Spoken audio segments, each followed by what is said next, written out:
ಹೇ ಪರಮಾತ್ಮ, ನಿನಗೆ ಅನಂತ ಅನಂತ ಕೋಟಿ ಧನ್ಯವಾದಗಳು. ನಮಗೆ ಈ ಒಂದು ಆತ್ಮಜ್ಞಾನ, ದಿವ್ಯ ಜ್ಞಾನ, ಪರಮ ಜ್ಞಾನ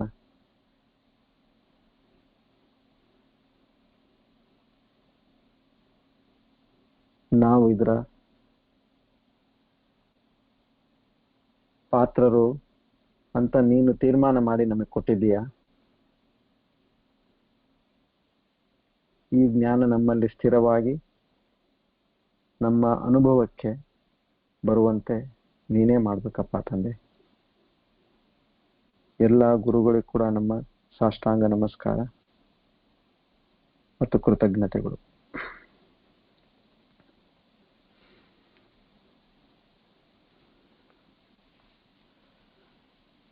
ಇಂದು ನಮ್ಮ ಪಾಠ ಪ್ರವಚನ 25ನೇದು, 26ನೇ ಏಪ್ರಿಲ್ 2020.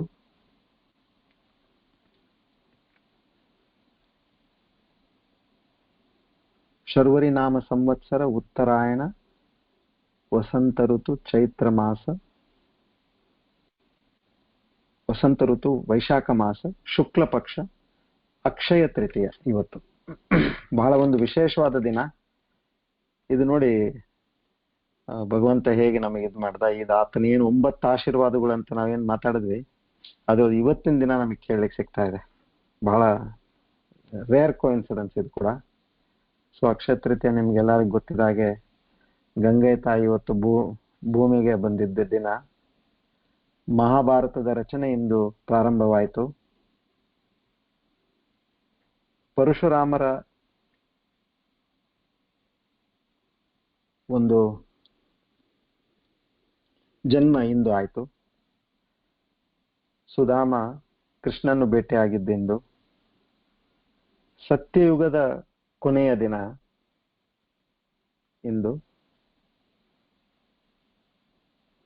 ಹೀಗೆ ಬಹಳ ಮಹತ್ವವಾದ ದಿನ ಇದು. ಓಕೆ,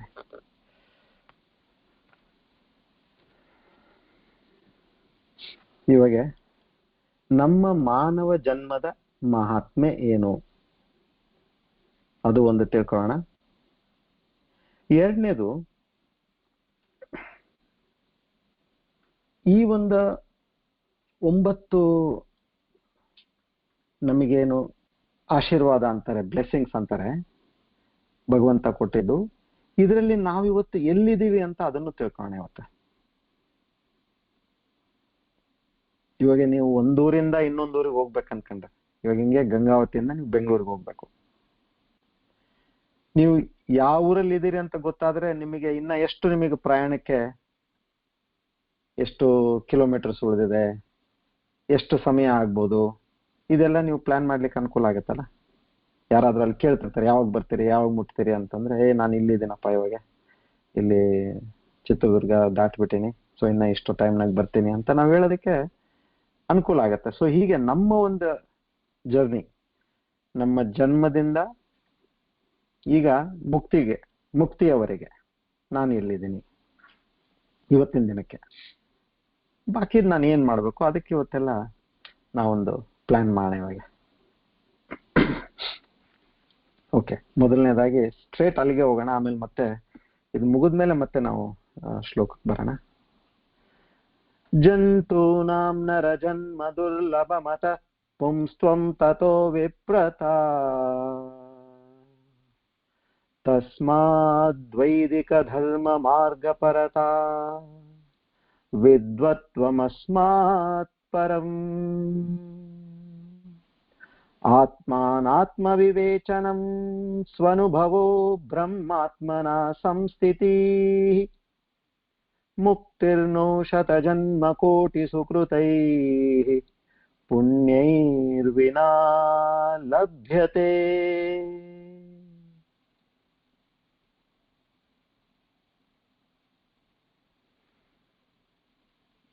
ಮೊದಲನೇದಾಗಿ ನಮಗೆ ಆಶೀರ್ವಾದ ನರ ಜನ್ಮ. ಇವಾಗ ನಮಗೆ ಮಾನವ ಜನ್ಮ ಸಿಕ್ಕಿದೆಯಲ್ಲ, ಇದು ನರ ಜನ್ಮ, ಇದು ಮೊದಲನೇ ಆಶೀರ್ವಾದ. ಎರಡನೇದು ಏನ್ ಹೇಳ್ತಾರೆ ಅವರು, ಪುಂಸ್ತತ್ವಂ ಅಂತಾರೆ. ಅಂದ್ರೆ ಆಕ್ಚುಲಿ ಪುಂಸ್ತತ್ವಂ ಅಂದ್ರೆ ಗಂಡಸು ಅಂತೇಳಿ. ಆದ್ರೆ ಇಲ್ಲಿ ಅದು ನಾವು ಸ್ಟ್ರೇಟ್ ಅರ್ಥ ಅದು ಮಾಡ್ಕೊಳ್ಳೋದು ಬೇಕಾಗಿಲ್ಲ. ಇಲ್ಲಿ ಯಾವುದೇ ಒಂದು ಜೀವಿ ಆಗ್ಲಿ, ಮಾನವ ಜೀವಿ, ಗಂಡಸ್ತನ ಸಾಮರ್ಥ್ಯ ಬೇಕು, ಆಸಕ್ತಿ ಇದೆಲ್ಲ ಏನಿದೆಲ್ಲ ಇದು ಈ ಗಂಡಸ್ತನ ಎರಡನೇದು. ಇನ್ನ ಮೂರನೇದು ಅವ್ರು ಹೇಳ್ತಾರೆ ವಿಪ್ರತ. ವಿಪ್ರತ ಅಂದ್ರೆ ಮತ್ತೆ ಇಲ್ಲೂ ಕೂಡ ಡೈರೆಕ್ಟ್ ಮೀನಿಂಗ್ ಏನಾಯ್ತು, ಬ್ರಾಹ್ಮಣತ್ವ ಇರಬೇಕು ಅಂತೇಳಿ. ಸೊ ಅದನ್ನು ಏನನ್ನೋದು ನೋಡೋಣ ಅದನ್ನ. ನಾಲ್ಕನೇದು ವಿದ್ವತ್ವಂ ಅಂದ್ರೆ ವೇದಗಳ ಅಧ್ಯಯನ. ಇದ್ರದ್ದು ಅವರಿಗೆ ಒಂದು ವಿಚಾರ ಗೊತ್ತಿರಬೇಕು. ಇದು ಐದನೇದು. ಇದು ಆಮೇಲೆ ಬರುತ್ತೆ ಆತ್ಮ ಮತ್ತು ಅನಾತ್ಮ ವಿವೇಚನ. ಏಳನೇದು ಸ್ವಾನುಭವ ಅಂದ್ರೆ ಆ ಒಂದು ವಿಚಾರ ಏನು, ಆತ್ಮ ಅನಾತ್ಮ ವಿಚಾರ ಏನಿದೆ ಅದರ ಒಂದು ಅನುಭವ ನಿಮ್ಗೆ ಆಗ್ತಾ ಇದೆಯಾ? ಇವಾಗ ನಾವು ಪಂಚಕೋಶ ವಿವೇಕ ದಿನ ನಾವು ಮೆಡಿಟೇಷನ್ ಮಾಡ್ತಾ ಇದೀವಿ, ಆ ಕೆಲವು ಗಳಿಗೆಗೆ ನಮಗೆ ಆಗ್ತಾ ಇದೆಯಲ್ಲ ಅದು. ಎಂಟನೇದು ಬಂದ್ಬಿಟ್ಟು ಯಾರು ಈ ಒಂದು ಸ್ಥಿತಿಯಲ್ಲಿ ಸದಾ ಇರ್ತಾರೋ ಬ್ರಹ್ಮಾತ್ಮನ ಸಂಸ್ಥಿತಿ ಅಂತ ಹೇಳೋದು, ಅದು ಎಂಟನೇದು. ಇನ್ನು ಒಂಬತ್ತನೇದು ಡೆಸ್ಟಿನೇಷನ್ ಯಾವುದು, ಲಿಬರೇಷನ್, ಮುಕ್ತಿ. ಇಲ್ಲಿ ಇವ್ರು ಹೇಳೋದೇನಂದ್ರೆ, ಶಂಕರಾಚಾರ್ಯ ಹೇಳ್ತಾರೆ, ನರಜನ್ಮ ಬರೋದು ಕೋಟಿ ಕೋಟಿ ಜನ್ಮದ ಪುಣ್ಯ ಇದ್ರೆ ಮಾತ್ರ ಈ ನರಜನ್ಮ ಬರುತ್ತೆ. ಅದರಲ್ಲೂ ಕೂಡ ಇವೆಲ್ಲ ಏನು ಈ ಪುಂಸ್ತತ್ವಂ, ವಿಪ್ರತ ಇವೆಲ್ಲ ಏನಿದೆ, ಇಷ್ಟೆಲ್ಲ ಪುಣ್ಯ ಇದ್ರೆ ಮಾತ್ರ ಬರ್ಲಿಕ್ಕೆ ಸಾಧ್ಯ. ಇಲ್ಲಾಂದ್ರೆ ಆತರ ಮಾನವ ಜನ್ಮ ಬಂತು, ಓಕೆ, ಅವ್ರಿಗೆ ಬೇರೆ ಎರಡನೇ ಸ್ಟೆಪ್ ಇರೋದಿಲ್ಲ ಮುಂದೆ. ಅವರಲ್ಲಿ ಒಂದು ಸ್ಥಿರತೆ ಇರೋದಿಲ್ಲ, ಗಂಡಸ್ತನ ಇರೋದಿಲ್ಲ, ಯಾವ್ದೇ ಮಾಡ್ಬೇಕನ್ನೋದು ಒಂದು ಛಲ ಇರೋದಿಲ್ಲ. ಆ ಬ್ರಾಹ್ಮಣತ್ವ ಅಂತೂ ದೂರ ಆಯ್ತದು. ಇವಾಗ ಒಂದೊಂದೇ ನಾವು ಇದನ್ನ ಅರ್ಥ ಮಾಡ್ಕೊಂಡು ನಾವು ಎಲ್ಲಿದ್ದೀವಪ್ಪ ಈ ಜರ್ನಿಯಲ್ಲಿ ಅದನ್ನು ಎಲ್ಲಿ ತಿಳ್ಕೊಂಡ. ಮೊದಲನೇದು, ನಿಮ್ಗೆಲ್ಲರಿಗೂ ಗೊತ್ತಿದ್ದ ಹಾಗೆ 84 ಲಕ್ಷ ಯೋನಿ ದಾಟದ ಮೇಲೆ ಮೊದಲನೇ ಮಾನವ ಜನ್ಮ ಒಂದು ಜೀವಿಗೆ ಸಿಗುತ್ತೆ. ಅಲ್ಲಿಂದ ನಮ್ದು ಖಾತೆ ಶುರುವಾಯ್ತು. ಎಲ್ಲಿವರೆಗೂ ನಾವು ಈ ಬೇರೆ ಯೋನಿಗಳಲ್ಲಿರ್ತೀವೋ, ಪ್ರಾಣಿ, ಪಶು, ಪಕ್ಷಿ, ಗಿಡ, ಎಲ್ಲಿವರೆಗೂ ಆ ಯೋನಿಗಳಲ್ಲಿರ್ತೀವೋ ಅಲ್ಲಿ ಪಾಪ ಪುಣ್ಯದ ಲೆಕ್ಕ ಇಲ್ಲ. ಇದು ರೂಲ್, ಇದು ಕಾಸ್ಮಿಕ್ ರೂಲ್, ಆ ಪರಮಾತ್ಮನ ರೂಲ್ ಇದು. ಯಾಕಿಲ್ಲ? ಯಾಕೆ ಅಂದ್ರೆ ಆ ವ್ಯಕ್ತಿಗೆ, ಆ ಒಂದು ಪ್ರಾಣಿಗೆ ವಿಚಾರ ಶಕ್ತಿ ಕೊಟ್ಟಿಲ್ಲ ಭಗವಂತ. ಅವರೆಲ್ಲ ಆಟೋ ಪೈಲಟ್ ಮೋಡ್ ಅಂತೀವಿ. ಆಟೋ ಪೈಲಟ್ ಮೋಡ್ ಅಂದ್ರೆ ಇವಾಗ ನಮ್ಮ ಹತ್ರ ಆಟದ ಸಾಮಾನು ಇರುತ್ತಲ್ಲ, ಆಟದ ಸಾಮಾನಿಗೆ ನಾವು ಬೀಗ ಕೊಟ್ಬಿಟ್ರೆ ಅದು ಹೆಂಗೆ ಅದನ್ನ ಡಿಸೈನ್ ಮಾಡಿರ್ತಾರೆ, ಕೈ ಕಾಲು ಅಳ್ಳಾಡ್ಸೋದಿದ್ರೆ ಕೈ ಮಾತ್ರ ಅಳ್ಳಾಡ್ಸೋದಿದ್ರೆ ಕೈ ಅಳ್ಳಾಡ್ಸೋದು, ಕಾಲ್ ನಡೆಯೋದಿತ್ತಂದ್ರೆ ಕಾಲ್ ನಡೀತಾ ಇರುತ್ತೆ, ಇಲ್ಲ ಏನೇನೋ ಒಂದು ಬ್ಯಾಂಡ್ ಇತ್ತಂದ್ರೆ ಅದು ಬ್ಯಾಂಡ್ ಹೊಡಿತಾ ಇರುತ್ತದು, ಕೈ ಆ ತರ ಅದನ್ನ ಪ್ಲಾನ್ ಮಾಡಿ ಇದನ್ನ ಮ್ಯಾನುಫ್ಯಾಕ್ಚರ್ ಆ ರೀತಿ ಮಾಡಿರ್ತಾರೆ. ಸೊ ಹಾಗೆ ಅದು ಆಟೋ ಪೈಲಟ್, ಅದು ಚಾವಿ ಕೊಟ್ಟು ಭಗವಂತ ಈ ಪ್ರಾಣಿಗಳನ್ನೆಲ್ಲ ಹುಟ್ಟಿಸ್ಬಿಟ್ಟಿದ್ದಾನೆ. ಅಲ್ಲಿ ಅವ್ರದ್ದೇನು ಪುಣ್ಯ ಇಲ್ಲ, ಪಾಪ ಇಲ್ಲ, ಯಾಕಂದ್ರೆ ಅದ್ರದ್ದು ಬುದ್ಧಿನೇ ಇಲ್ಲ ಅವ್ರಿಗೆ. ಕರ್ತೃತ್ವ ಭೋಕ್ತೃತ್ವ ಅವರಲ್ಲಿ ಇಲ್ಲ. ನಿನ್ನೆ ನಾವೇನು ಶ್ರೀಕೃಷ್ಣಂದು ಮತ್ತೆ ದುರ್ವಾಸನ ಕಥೆ ಹೇಳಿದ್ವಲ್ಲ, ಅಲ್ಲಿ ಅವರಲ್ಲಿ ಏನಂದ್ರೆ ಕರ್ತೃತ್ವ ಭೋಕ್ತೃತ್ವ ಅವ್ರು ಬಿಟ್ಬಿಟ್ಟಿದ್ದಾರೆ ಅವರು. ಹಾಗಾಗಿ ಅವರು ಆ ಒಂದು ದೇಹದಲ್ಲಿ ಇಲ್ಲ ಅವರು. ಆ ಸ್ಥಿತಿ ನಮ್ದು 8th ಸ್ಥಿತಿ ಏನಿದೆಯಲ್ಲ ಆ ಸ್ಥಿತಿಯಲ್ಲಿ ಇರ್ಬೇಕು. ಅದು ಎಂಟನೇದು ಸ್ಥಿತಿ ಆಯ್ತಂದ್ರೆ 9ನೇದು ರಿಸಲ್ಟ್ ಅದೇ ಮುಕ್ತಿ, ಆಟೋಮೆಟಿಕ್. ಅದು 8, 9 ಕಂಬೈಂಡ್ ಅದು. ಸೊ ಇಲ್ಲಿ ಹೇಗೆ 84 ಲಕ್ಷ ಈ ಒಂದು ಯೋನಿಯಲ್ಲಿ ಪಾಪ ಪುಣ್ಯದ ಲೆಕ್ಕ ಇಲ್ಲ, ಬರೀ ಮಾನವ ಜನ್ಮಕ್ಕೆ ಮಾತ್ರ ಒಂದು ಬುದ್ಧಿಶಕ್ತಿ ಭಗವಂತ ಕೊಟ್ಟಿದ್ದಾನೆ. ಆ ಸೆಲ್ಫ್ ಅವೇರ್ನೆಸ್ ಅಂತ ಏನಂತೀವಿ, ಆ ಜಾಗರೂಕತೆ, ನಮ್ಮಲ್ಲಿ ಅರಿವು, ಅದು ನಮಗೆ ಮಾತ್ರ ಇದೆ. ಸೊ ಈ ಒಂದು ಅರಿವಿನಿಂದ ಮತ್ತೆ ನಮ್ಮ ಒಂದು ಸಂಪೂರ್ಣ ಈ ದೇಹ ಏನ್ ಪರಮಾತ್ಮ ಸೃಷ್ಟಿ ಮಾಡಿದಾನೆ, ಇಲ್ಲಿ ಆ ಒಂದು ಬುದ್ಧಿ ಅನ್ನೋ ಒಂದೇನು ವಿಚಾರ ಒಂದಿದೆ ನಮ್ಮಲ್ಲಿ, ಅದಕ್ಕೆ ಬಹಳ ಒಂದು ವಿಶೇಷವಾದ ಮಹತ್ವ. ಯಾಕೆ?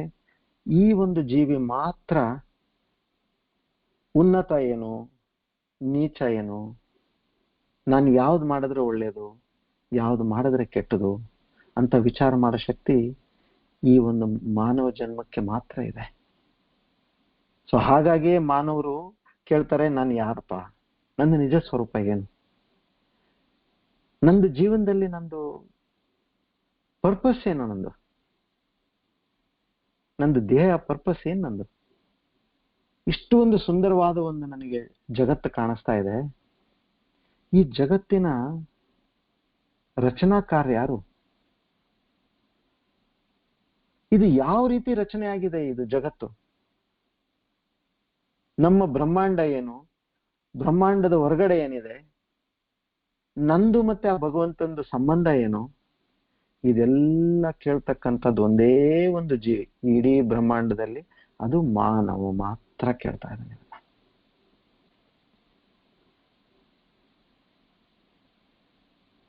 ಬಾಕಿ ಎಲ್ಲರಿಗೇನಿದೆ? ಇವಾಗ ನೀವು ಬೇರೆ ಜೀವಿಗಳನ್ನ ತಗೊಳ್ಳಿ, ಉಚ್ಚ ದೇವತಾ, ಕಿನ್ನರ, ಯಕ್ಷ, ಇವರೆಲ್ಲ ಈ ಜಗತ್ತುಗಳು ಏನಿದಾವೆ ಅವೆಲ್ಲ ಭೋಗಕ್ಷಯಾರ್ಥಂ ಅಂತಾರ. ಬರೀ ಅಲ್ಲಿ ಹೋಗಿ ಸುಖ ಅನುಭವಿಸ್ ಬರ್ಲಿಕ್ಕಷ್ಟೇ. ಹೇಗೆ ನಾವು ಸ್ವರ್ಗಕ್ಕೆ ಹೋದ್ರು ಅಂತೀವಲ್ಲ, ಸ್ವರ್ಗಕ್ಕೆ ಹೋದ್ರೆ ಒಂದು ಹಾಲಿಡೇಗೆ ಹೋದಂಗೆ ಅವ್ರಷ್ಟೇ. ಇವಾಗ ಇಲ್ಲಿ ಯಾವುದೋ ಒಂದು ಸಣ್ಣ ಮನೇಲಿ ಇರ್ತಾರನ್ರಿ, ಅಲ್ಲಿ ಹಾಲಿಡೇದಾಗ ಏನೈತೆ ಕಂಪನಿ ಕಳಿಸ್ಬಿಟ್ಟಿರ್ತಾರೆ, 5 ಸ್ಟಾರ್ ಹೋಟೆಲ್ ಕಳಿಸ್ಬಿಟ್ಟಿರ್ತಾರೆ. ಅಬ್ಬಬ್ಬಬ್ಬ, ಅದು ರೂಮ್ ಏನು, ಅದು ಬಾತ್ರೂಮ್ ಏನು, ಅದು ಡೈನಿಂಗು, ಹಾಲು, ಅಲ್ಲಿ ಊಟ, ಅದು ಇದು ಎಲ್ಲ ಒಂದು ಇಲ್ಲಿ ಯಾವತ್ತು ಅನುಭವನೇ ಆಗಿರಂಗಿಲ್ಲ ಆ ವ್ಯಕ್ತಿಗೆ. ಇಲ್ಲಿ ಆ ಲೈಫ್ ಸ್ಟೈಲೇ ಇರೋದಿಲ್ಲ ಆ ತರ. ಈ ಸ್ವರ್ಗಕ್ಕೆ ಒಂದ್ ಸ್ವಲ್ಪ ದಿನ, ಅದೆಷ್ಟು 3 nights ಇತ್ತು, 7 nights ಇತ್ತು, 15 days ಟೂರ್ ಇತ್ತು ಅದು. ಅಲ್ಲಿವರೆಗೆ ಹೋಗಿ ಯಾವಾಗ ಪುಣ್ಯ ಕ್ಷಯ ಆಯ್ತು ವಾಪಸ್ ಬರ್ತಾನೆ. ಮತ್ತೆ ಅದು ಭೂಲೋಕಕ್ಕೆ ಬರ್ತಾನಂತ ಗೊತ್ತಿಲ್ಲ, ಮಾನವ ಜನ್ಮ ಸಿಗುತ್ತಂತನೂ ಗೊತ್ತಿಲ್ಲ, ಏನ್ ಪ್ರಾಣಿ ಪಕ್ಷಿ ಆಗ್ತಾನೋ ಗೊತ್ತಿಲ್ಲ. ಸೊ ಇಂಥ ದೇವತೆಗಳಿಗೆ ಕೂಡ ಈ ಮಾನವ ಜನ್ಮ ಇಲ್ಲ ಅಂತೇಳಿ ಅವರು ಕೂಡ ಯಾವ್ದಾದ್ರು ಅವ್ರು ಹೇಳ್ತಾರೆ, ಈ ಒಂದು ಮಾರ್ಗಕ್ಕೆ ಯಾವ ಮಾನವರು ಬರ್ತಾರೋ, ಆದಿ ದೈವಿಕ ಅಂತೀವಲ್ಲ ನಾವು, ಅಂದ್ರೆ ಶಾಂತಿ ಶಾಂತಿ ಶಾಂತಿ ಅಂತ 3 ಸರ್ತಿ ಆಧ್ಯಾತ್ಮಿಕ, ಆದಿ ಭೌತಿಕ, ಆದಿ ದೈವಿಕ. ಆಧ್ಯಾತ್ಮಿಕ ಅಂದ್ರೇನು? ನಮ್ಮಲ್ಲೇನೆ ನಮಗೆ ಹುಷಾರಿಲ್ದೆ ಇರೋದು, ಇಲ್ಲ ಏನೋ ಒಂಥರ ನಮ್ಮಲ್ಲಿ ತೊಂದರೆ ಇರೋದು ಇದ್ದಾಗೆ ನಮ್ಗೇನಿದೆ, ಒಂದು ಕೆಲಸ ಮಾಡ್ಲಿಕ್ಕೆ ಆಗ್ತಿರಂಗಿಲ್ಲಲ್ಲ, ಅದಕ್ಕೆ ನಾವು ಮೊದಲನೇ ಶಾಂತಿ ಅದಕ್ಕೆ ಹೇಳ್ತೀವಿಲ್ಲಪ್ಪ, ನೀನು ಇವತ್ತು ನನಗೆ ನನ್ನ ದೇಹದ ಕಡೆಯಿಂದ, ಮನಸ್ಸಿನ ಕಡೆಯಿಂದ ತಲೆನೋವಿತ್ತು ಅಂದ್ರೆ ಏನು ಮಾಡಕ್ ಆಗಿಲ್ಲಲ್ಲ. ಆದಿ ಭೌತಿಕ ಅಂದ್ರೆ ಏನಾಯ್ತು? ನನ್ನ ಸುತ್ತಮುತ್ತ ಇರೋ ಪರಿಸರದವರು, ನಮ್ಮ ಸ್ನೇಹಿತರೇ ಆಗ್ಬೋದು, ಬಂಧುಗಳೇ ಆಗ್ಬೋದು, ಇನ್ನೊಬ್ರು ಯಾರೇ ಆಗ್ಬೋದು, ಅಲ್ಲೇನಾದ್ರೂ ಒಂದು ಎಮರ್ಜೆನ್ಸಿ ಇಲ್ಲ ಏನೋ ಒಂದು ಬಂತು ಅಂದ್ರೆ ಮತ್ತೆ ನಾನು ಈ ಒಂದು ಸಾಧನೆ ಏನ್ ಮಾಡ್ಬೇಕಂತಿದ್ದೀನಿ, ಅದು ಆಗೋದಿಲ್ಲಲ್ಲ. ಎಲ್ಲರೂ ಸುಖವಾಗಿರ್ಲಿ, ನನ್ನ ಸುತ್ತಮುತ್ತ ಇರೋರು ಶಾಂತಿ, ಅವ್ರಿಗೋಸ್ಕರ ಶಾಂತಿ. 3ನೇದು ಆದಿ ದೈವಿಕ, ಅಂದ್ರೆ ಯಾವುದೇ ರೀತಿಯಿಂದ ನಮ್ಗೇನಿದೆ, ಒಂದು ಭೂಕಂಪ ಆಯ್ತು, ಇಲ್ಲ ಒಂದು ಅತಿ ಹೆಚ್ಚು ಮಳೆ ಆಯ್ತು, ಅತಿ ಬಿರುಗಾಳಿ ಆಯ್ತು, ಈ ತರದ ಡಿಸ್ಟರ್ಬೆನ್ಸ್. ಇವಾಗ ನೋಡ್ರಿ ಕರೋನಾ, ಇದು ಆದಿ ದೈವಿಕ. ಇದು ಆತ ನಮ್ಗಿಲ್ಲಿ ಅಡ್ಡ ಮಾಡಿಟ್ಟಿದ್ದಾನೆ ಯಾವುದೋ ಒಂದು ಇದಕ್ಕೆ. ಅದರಲ್ಲಿ ನಮಗೇನು ಸದ್ಬುದ್ಧಿ ಕೊಟ್ಟು ನಮಗೆ ಒಂದು ಬಹಳ ಶ್ರೇಷ್ಠವಾದ ನಮಗೆ ಒಂದು ವಿಚಾರ ಮಾಡ್ತಾ ಇದ್ದಾನೆ, ಅದು ಮಾತು ಬೇರೆ. ಸೊ ಇಲ್ಲಿ ಈ ಒಂದು ದೇವತಾಗಳು ಮಾನವರಿಗೆ ಅಡ್ಡ ಬರ್ತಿರ್ತಾರೆ. ಯಾವ್ದಾದ್ರು ಒಂದಿಂತ ಆತ್ಮಜ್ಞಾನ, ಎಸ್ಪೆಷಲಿ ಯಾರು ಕಲೀಲಿಕ್ಕೆ ಹೋಗ್ತಿರ್ತಾರಲ್ಲ ಅಂತವ್ರಿಗೆ ಅವ್ರು ಅಡ್ಡ ಬರ್ತಿರ್ತಾರೆ. ಅಷ್ಟರ ಮಟ್ಟಿಗೆ ಅವ್ರಿಗೆ ಯಾಕೆ? ಮಾನವನಿಗೇನಪ್ಪ, ನಾನು ಮತ್ತೆ ವಾಪಸ್ ನಾನು ಹೋಗೋದು, ಇವನು ಸೀದಾ ಬ್ರಹ್ಮಲೋಕಕ್ಕೆ ಹೋಗ್ತಾನಲ್ಲ, ಅಷ್ಟು ಬೆನಿಫಿಟ್ ಆಗಿ ಮಾನವನಿಗೆ. ಹೌದು, ಯಾಕೆ? ಮಾನವನಿಗೆ 5 ಇಂದ್ರಿಯ ಕೊಟ್ಟಿದ್ದಾನೆ ಭಗವಂತ, ಒಂದಲ್ಲ ಎರಡಲ್ಲ. ಇವಾಗ ಹೇಗೆ ಒಂದು ಆನೆ ಇದೆ ಅಂದ್ರೆ ಅದಕ್ಕೆ ಸ್ಪರ್ಶದ ಇಂದ್ರಿಯ ಬಲವಾಗಿ ಕೊಟ್ಟಿದ್ದಾನೆ. ಅಲ್ಲೇನಾಗುತ್ತೆ, ಆನೆ ಆ ಒಂದು ಸ್ಪರ್ಶದ ಒಂದು ಇದರಿಂದ ಆನೆಗಳು ತಿಕ್ಕಿ ತಿಕ್ಕಿ ತಿಕ್ಕಿ ಹೋಗಿ ತೆಗ್ಗಿನಾಗ ಬಿದ್ದು ಅವರಿಗೆ ಹಸಿಗೆ ಹಾಕಂತವೆ. ಮತ್ತೆ ಇನ್ನೊಂದು ನೀವು ಲೈಟಿನ ಹುಳ ಅಂತ ನೋಡಿದ್ರಲ್ಲ, ಅದಕ್ಕೆ ಬೆಂಕಿಯ ಒಂದು ಇಂದ್ರಿಯ, ಕಣ್ಣಿಂದು ಇಂದ್ರಿಯ ಚುರುಕು ಕೊಟ್ಟಿದ್ದಾನೆ ಅಲ್ಲಿ. ಸೊ ಹಾಗಾಗಿ ಎಲ್ಲಿ ಬ್ರೈಟ್ ಆಗಿರೋದು ಏನಾದ್ರೂ ಕಾಣಿಸ್ತಿದ್ರೆ ಅದು ಹೋಗಿ ಅಲ್ಲಿ ಅದಕ್ಕೆ ತಟ್ಟಿ ಸತ್ತೋಗುತ್ತಾವು. ಮೀನಿಗೆ ರುಚಿದು ಒಂದು ಇಂದ್ರಿಯ ಬಹಳ ಸ್ಟ್ರಾಂಗ್ ಆಗಿದೆ ಅಲ್ಲಿ.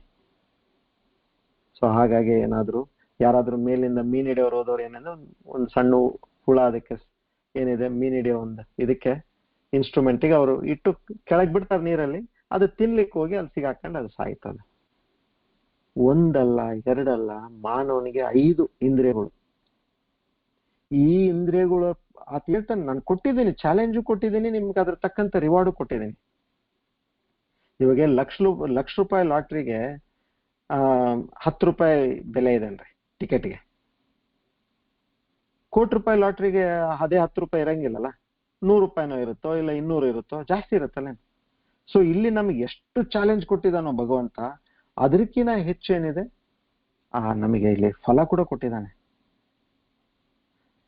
ಇನ್ನೊಂದು ಇಲ್ಲಿ ಪರಿಸ್ಥಿತಿ ನಿಮಗೆ ನಾನು ಹೇಳಿದೆ, ಅತಿ ಉನ್ನತ ಸ್ಥಿತಿಗೆ ಹಕ್ಕಿ ಹೋಗ್ಬೇಕಂದ್ರೆ ಏನು, ಒಂದು ಹದ್ದು ಹೋಗ್ಬೇಕಂತಂದ್ರೆ ಆ 2 ರೆಕ್ಕೆಗಳು ಒಂದು ಸಹಾಯ ಸಮನಾಗಿ ಅದು ರೆಕ್ಕೆ ಹೊಡಿತಾ ಇತ್ತು ಅಂದ್ರೆ ಅದು ರೆಕ್ಕೆ ಹೊಡೆದು ಹೊಡೆದು ಹೊಡೆದು ಮೇಲೆ ಉನ್ನತ ಶಿಖರಕ್ಕೆ ಅದು ಹೋಗ್ಲಿಕ್ಕೆ ಸಾಧ್ಯ ಉಂಟು. ಅಲ್ಲಿ 2 ರೆಕ್ಕೆಗಳೇನು, ಒಂದು ಜ್ಞಾನದ ರೆಕ್ಕೆ, ಇನ್ನೊಂದು ವೈರಾಗ್ಯದ ರೆಕ್ಕೆ. ಬರೀ ನಮಗೆ ಜ್ಞಾನ ಸಿಕ್ತು, ವೈರಾಗ್ಯ ಇಲ್ಲ ಅಂದ್ರೆ ಸಾಧ್ಯ ಇಲ್ಲ. ವೈರಾಗ್ಯ ಅಂದ್ರೆ ಏನು, ನಮಗೆ ಈ ಜೀವನದಲ್ಲಿ ಮಾನವ ಜನ್ಮದಲ್ಲಿ ಸುಖ ಮತ್ತು ದುಃಖದ ಮಿಶ್ರಣ ಮಾಡಿದಾನೆ ಭಗವಂತ. ಅಂದ್ರೆ ಏನಪ್ಪಾ, ನಿನಗೆ ನಾನು ದುಃಖ ಕೊಟ್ಟಾಗೆ ನಾನು ಕ್ಲಿಯರ್ ಇಂಡಿಕೇಶನ್ ಹೇಳ್ತಾ ಇದ್ದೀನಿ, ನಿನಗೆ ಅರ್ಥ ಆಗ್ತಾ ಇಲ್ಲ ಅದು. ಇವಾಗ ನಮ್ದು ಫೋನ್ ರಿಂಗ್ ಆಗ್ತಾ ಇದ್ದಾನ್ರಿ, ಫೋನ್ ರಿಂಗ್ ಆದ್ರೆ ನಾವೇನ್ ಮಾಡ್ತೀವಿ, ಫೋನ್ ಎತ್ತೀವಿಲ್ಲ. ಅದು ರಿಂಗ್ ಆಗೋದು ಇದಕ್ಕೆ ಎತ್ತು ಅಂತ ಅನ್ನೋದಕ್ಕೆ ರಿಂಗ್ ಆಗ್ತಾ ಇದೆ. ಅದು ನಾವ್ ಎತ್ತಲಿಲ್ಲ ಅಂದ್ರೂ ಬಗ್ಲಿಯವ್ರು ಹೇಳ್ತಾರೆ, ಎತ್ತೋ ಮರ ರಿಂಗ್ ಆಗ್ತಾ ಇದೆ ನೋಡು ಫೋನ್ ಅಂತಾರೆ. ಇಲ್ಲಿ ಭಗವಂತ ನಮ್ಗೆ ಹೇಳಿದ್ದು, ನಾನು ನಿನಗೆ ಕಷ್ಟ ಕೊಟ್ಟಿದ್ದು ನಿನ್ಮೇಲೆ ನನಗೆ ಏನಾಯ್ತಪ್ಪ ಕಷ್ಟ ಕೊಡೋದಕ್ಕೆ, ನಿನಗ್ ಕಷ್ಟ ಬಂತು ಅಂದ್ರೆ ನನ್ನ ನಾಮಸ್ಮರಣೆ ಮಾಡು ಅಂತ ಅನ್ನೋದಕ್ಕೆ ಬಿಟ್ಟಿದ್ಯಾ ನೀನ್ ಮಾಡೋದು. ಅದಕ್ಕೆ ನಿನಗೆ ನಾನು ನೆನಪು ಮಾಡ್ತಾ ಇದ್ದೀನಿ, ನಿನ್ನ ಒಂದು ಜನ್ಮವನ್ನು ಸಾರ್ಥಕ ಮಾಡ್ಕ ಅಷ್ಟೇ. ಕಷ್ಟ ಬಂತು ಅಂದ್ರೆ ನಾಮಸ್ಮರಣೆ. ಹೇಗೆ ನಿಮಗೆ ಡೋರ್ ಬೆಲ್ ಹೊಡಿತಾರೆ ಅಂದ್ರೆ ನಾವು ಹೋಗಿ ಬಾಗಿಲು ತೆಗಿತೀವೋ, ಹೇಗೆ ಫೋನ್ ರಿಂಗ್ ಆಯ್ತು ಅಂದ್ರೆ ಫೋನ್ ಎತ್ತೀವೋ, ಕಷ್ಟ ಬಂತು ಅಂದ್ರೆ ನಾಮಸ್ಮರಣೆ. ಬೇರೆ ವಿಚಾರ ಇಲ್ಲ. ಆ ಕಷ್ಟ ಏನಾಗತ್ತ ಆಗುತ್ತೆ, ಅದ್ರದ್ದೇನು ನಾವು ಯಾವ ರೀತಿ ಅದು ಪರಿಹಾರ ಆಗ್ಬೇಕಾಗತ್ತದ. ಅದನ್ನ 1 ಸರ್ತಿ ಆಲೋಚನೆ ಮಾಡ್ಬೇಕು, 2 ಸರ್ತಿ ಆಲೋಚನೆ ಮಾಡ್ಬೇಕು, ಇನ್ನೊಬ್ರ ಹತ್ರ ಯಾರನ್ನ ಹತ್ರ ಕೇಳಿ ಅದಕ್ಕೇನ್ ಆಕ್ಷನ್ ಇರ್ಬೇಕು ಆಕ್ಷನ್ ಅಷ್ಟೇ. ಡಿಟ್ಯಾಚ್ಡ್ ವೇನಾಗಿ ಆಕ್ಷನ್ ಅದ್ರ ಮೇಲೆ. ಅದನ್ನೇ ವಿಚಾರ ಮಾಡ್ಕಂತ 100 ಸರ್ತಿ 1000 ಸರ್ತಿ ಅದನ್ನೇ ವಿಚಾರ ಮಾಡಿದ್ರೆ ಅದು ಕಷ್ಟ ಏನ್ ಕಡಿಮೆ ಆಗೋದಿಲ್ಲ, ಇನ್ನ ನಮ್ಮ ಮನಸ್ಸು ಹಾಳಾಗುತ್ತೆ. ಸೊ ಇಲ್ಲಿ ನಿನಗೆ 5 ಇಂದ್ರಿಯಗಳು ಕೊಟ್ಟಿದ್ದೀನಿ ನಾನು, ಅದು ನಿನಗೆ ದೊಡ್ಡ ಚಾಲೆಂಜ್ ಇದೆ. ಮತ್ತೆ ನಿನಗೆ ಸುಖ ಮತ್ತೆ ದುಃಖ ಕೂಡ ನಿನಗೆ ಈಕ್ವಲ್ ಆಗಿ ಕೊಟ್ಟಿದ್ದೀನಿ. ನಿನಗೆ ಆ ಒಂದು ಇಷ್ಟೆಲ್ಲ ನಿನಗೆ ಕಷ್ಟ ಕೊಟ್ಟಿದ್ದೀನಿ. ಅದಕ್ಕೆ ನೀನು ಈ ಕಷ್ಟದಿಂದ ನನ್ನ ಪ್ರತಿ ನಿನ್ನ ಮನಸ್ಸು ಮತ್ತು ನಿನ್ನ ಆತ್ಮವನ್ನು ನನ್ನ ಪ್ರತಿ ನೀನು ಬಂದ್ರೆ, ಭಕ್ತಿ, ಆ ವೈರಾಗ್ಯ, ಆ ಜ್ಞಾನದಿಂದ ನೀನು ಬಾ, ನಿನಗೆ ನಾನು ಮುಕ್ತಿ ಕೊಡ್ತೀನಿ. ಸೊ ಈ ಚಾಲೆಂಜ್ ಇಟ್ಟಿದ್ದಾನೆ ನಮಗೆ. ಸೊ ಇದು ಒಂದೇ ಒಂದು ಪ್ಲಾಟ್ಫಾರ್ಮ್. ಇದು ಇಲ್ಲಿಂದ ಮಾತ್ರ ಮುಕ್ತಿಗೆ ದಾರಿ ಉಂಟು. ಅದರಲ್ಲಿ ಜೀವನ ಮುಕ್ತಿ ಕೂಡ ಈ ಮಾನವ ಜನ್ಮಗೆ ಇರೋದು. ಬೇರೆ ಯಾವ ದೇವತೆಗಳು ಇಲ್ಲ, ಯಾ ಕಿನ್ನರ, ಯಾ ಯಕ್ಷ, ಯಾವ ಉನ್ನತ ಲೋಕಕ್ಕೆ ಯಾರಿಗೂ ಇಲ್ಲ. ಸೊ ಇದು ಫಸ್ಟ್ ಅವರು ಶಂಕರಾಚಾರ್ಯ ಹೇಳ್ತಾರೆ, ನೋಡಪ್ಪ ಇದು ನಿನಗೆ ಸಿಕ್ಕಿರ್ತಕ್ಕಂತ ಒಂದು ದೊಡ್ಡ ಆಶೀರ್ವಾದ ನಿನಗೆ. ಇದನ್ನ ನೀನು ವ್ಯರ್ಥ ಮಾಡ್ಕೋಬೇಡ. ನೀನು ವಿಚಾರ ಮಾಡು, 1 ಸರ್ತಿ ಇಲ್ಲ 10 ಸರ್ತಿ 100 ಸರ್ತಿ ವಿಚಾರ ಮಾಡು ನೀನು. ಆದ್ರೆ ಜೀವನನೇ ಎಲ್ಲ ಅಂತೇಳಿ ಮುಂದೇನಾಗುತ್ತೋ ಯಾರಿಗ್ ಗೊತ್ತು ಅಂತೇಳಿ ಇಲ್ಲದ್ದು ಬಲ್ಲದ್ದು ಮಾಡ್ಕಂತ ನಿನ್ ಜೀವನನ ವ್ಯರ್ಥ ಮಾಡ್ಕೋಬೇಡ. ಸೊ ಇದು ನಮಗೆ ಫಸ್ಟ್ ಪಾಯಿಂಟ್, ನಮ್ಗೆಲ್ಲರಿಗೂ ಟಿಕ್ಕ, ಇವಾಗ ಎಲ್ಲರಿಗೂ ನಮಗೆ ಸಿಕ್ಕಿದೆ, ಇದರಲ್ಲಿ ಏನ್ ಡೌಟ್ ಇಲ್ಲ, ಇದರಲ್ಲಿ ನಾವು ಪಾಸ್. ಇನ್ನ ಎರಡನೇದು ಪುಂಸ್ತತ್ವಂ. ಇದ್ರದ್ದು ಡೈರೆಕ್ಟ್ ಟ್ರಾನ್ಸ್ಲೇಷನ್ ನಾನು ಹೇಳಿದಾಗೆ ಗಂಡಸುತನ, ಸಾಮರ್ಥ್ಯ ಇಲ್ಲಿ ಬೇಕಾಗಿದೆ. ಆಕ್ಚುಲಿ ನಮ್ಮ ಹಳೆ ಸಂಸ್ಕೃತಿ ಪ್ರಕಾರ ಯಜ್ಞವಲ್ಕರು ತನ್ನ ಹೆಂಡತಿ ಮೈತ್ರೇಯಿ ಅವ್ರಿಗೆ ಆತ್ಮಜ್ಞಾನ ಕೊಟ್ರು. ಕಪಿಲ ಮುನಿಗಳು ತಮ್ಮ ತಾಯಿಗೆ, ದೇವಹೂತಿ ಅಂತೇಳಿ ತಮ್ಮ ತಾಯಿಗಳಿಗೆ ಆತ್ಮಜ್ಞಾನ ಕೊಟ್ರು ಕಪಿಲ ಮುನಿ.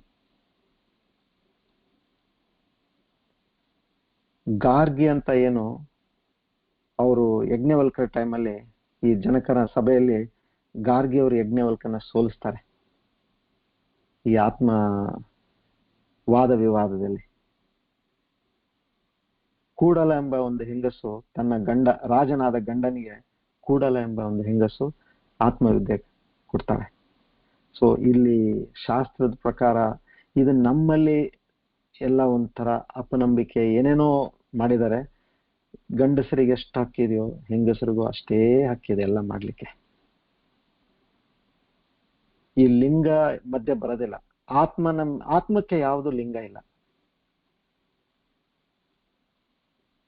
ಇಷ್ಟೇ ನಾವು ಜವಾಬ್ದಾರಿಗಳನ್ನ ಹಂಚ್ಕೊಂಡಿದ್ದೇವೆ ಅಷ್ಟೇ ಒಂದು ಸಂಸಾರ ನಡೆಸಲಿಕ್ಕೆ. ಆದರೆ ಅವರು ಗಾಯತ್ರಿ ಜಪ ಮಾಡ್ಬೋದು, ಅವರು ಹೋಮ ಹವನ ಮಾಡ್ಬೋದು, ಅವರು ಏನೇನು ಗಂಡಸರು ಏನೇನು ಮಾಡ್ತಾರೋ ಅದೆಲ್ಲ ಅವ್ರು ಮಾಡ್ಬೋದು. ಸೊ ಇಲ್ಲಿ ಅವ್ರು ಹೇಳೋದು ಈ ಒಂದು ನಿಮಗೆ ಜೀವನದಲ್ಲಿ ಏನೋ ಒಂದು ಡಿಟರ್ಮಿನೇಷನ್, ನಿಶ್ಚಲತೆ, ಮತ್ತೆ ಯಾವ್ದ್ರಲ್ಲಿ ಅನಾಸಕ್ತಿ ಇರಬೇಕು. ಅನಾಸಕ್ತಿ ಯಾವ್ದ್ರಲ್ಲಿ? ಇವಾಗ ದುಡ್ಡಿದೆ ಅಂದ್ರೆ ಎಷ್ಟು ಮರಿಗೆ ಆಸಕ್ತಿ ಇರ್ಬೇಕು ಅಷ್ಟೇ ಇರ್ಬೇಕು ಅದ್ರ ಮೇಲೆ. ಆ ಜೀವನ ಎಲ್ಲ ನಮ್ದು ಬರೀ ದುಡ್ಡು ಮಾಡೋದ್ರೇನಾ ಕೆಲಸ? ಬೇರೆ ಆರೋಗ್ಯ ಆಯ್ತು, ಸಂಬಂಧ ಆಯ್ತು, ಒಳ್ಳೇದು ಕೆಟ್ಟದು ಪಾಪ ಪುಣ್ಯ ಏನು ಇಲ್ಲೇ ಇಲ್ವಾ ನಮ್ಗೆ? ಸೊ ಇದನ್ನ ನಾವು ಜೀವನ ಒಂದು 360 ಡಿಗ್ರಿ ಮಾಡಿ ಪ್ರತಿಯೊಂದಕ್ಕೂ ಒಂದೊಂದು ಪೈ ಅಂತ ಅಂತೀವಲ್ಲ, ಒಂದೊಂದು ಪೋರ್ಷನ್. ಅದು ಆ ಪೋರ್ಷನ್ ಅಲ್ಲಿ ಹೇಗೆ ನಿಮ್ಗೊಂದು ದುಂಡನ್ ಪಿಜ್ಜಾ ಬಂದ್ರೆ 6 ಪೀಸಸ್ 8 ಪೀಸಸ್ 4 ಪೀಸಸ್ ಮಾಡಿರ್ತಾರೆ, ನಾವು ಅದೇ ರೀತಿ ಮಾಡ್ಬೇಕು ಜೀವನನ. ಇದು ಹೆಲ್ತ್ಗೆ ಇಷ್ಟು ನಾನು ಸಮಯ ಹೆಲ್ತಿಗೆ ಕೊಡ್ಲೇಬೇಕು, ಇದು ನನ್ನ ಸಾಧನೆಗೆ ಇಷ್ಟು ಸಮಯ ನಾನು ಕೊಡ್ಬೇಕು, ಇದು ನನ್ನ ಒಂದು ಸೇವೆಗೆ ಇಷ್ಟು ನಾನು ಸಮಯ ಕೊಡ್ಬೇಕು, ಇದು ಇಷ್ಟು ನನಗೆ ದುಡುಕಿಗೆ ಇಷ್ಟು ಸಮಯ ನಾನು ಕೆಲಸ ಮಾಡ್ತೀನಿ, ದುಡಿತೀನಿ. ಸೊ ಈ ರೀತಿ ಆ ಒಂದು ಡಯಾಗ್ರಾಮ್ ಫುಲ್ ಸರ್ಕಲ್ 360 ಡಿಗ್ರಿ ನಾವು ಮಾಡ್ಬೇಕು. ಸೊ ಅಲ್ಲಿ ಎಷ್ಟು ಅನಾಸಕ್ತಿ ಬೇಕೋ ಅವರಿಗೆ ಅಷ್ಟು ಅನಾಸಕ್ತಿ ಇರಬೇಕು, ನಿಶ್ಚಲವಾದ ಒಂದು ಮನಸ್ಸಿರ್ಬೇಕು, ಗಂಡಸಿರ್ಲಿ ಹೆಂಗಸಿರ್ಲಿ ಯಾರನೇ ಇರ್ಲಿ. ಆಮೇಲೆ ಗೆಲ್ತೀನಿ ಅನ್ನೋ ಒಂದು ಪ್ರವೃತ್ತಿ ಇರಬೇಕು. ಎಷ್ಟೇ ತೊಂದರೆ ಬಂದ್ರೂ ಪರವಾಗಿಲ್ಲ, ನಾನು ಮುಂದುವರಿತೀನಿ ಇದರಲ್ಲಿ, ನಾನಿಲ್ಲಿ ಹಿಂದೆ ಬೀಳೋದಿಲ್ಲ. ಯಾಕೆ? ಹೆಂಗಸರ ಸ್ವಭಾವ ಸ್ವಲ್ಪ ಮೃದು, ಎಮೋಷನಲಿ ಅವ್ರು ಸ್ಟ್ರಾಂಗ್ ಇರ್ತಾರೆ. ಅವರಲ್ಲಿ ಕರುಣ, ದಯ, ವಿನಯ, ಪ್ರೀತಿ ಡೆಫಿನೆಟ್ಲಿ ಗಂಡಸರಕ್ಕಿಂತ ಜಾಸ್ತಿ ಇದೆ. ಬಟ್ ಕೆಲವರಿಗೆ ಜಾಸ್ತಿ ಇದ್ರೂ ಕೂಡ ಅದೆಲ್ಲ ಅದ್ರ ಜೊತೆಗೆ ಅವರಲ್ಲಿ ನಿಶ್ಚಲವಾದ ಮನಸ್ಸು, ಅನಾಸಕ್ತಿ, ದೃಢತೆ, ಈ ಒಂದು ಪ್ರವೃತ್ತಿ, ಗೆಲ್ತಿನ ಪ್ರವೃತ್ತಿ, ಇವೆಲ್ಲ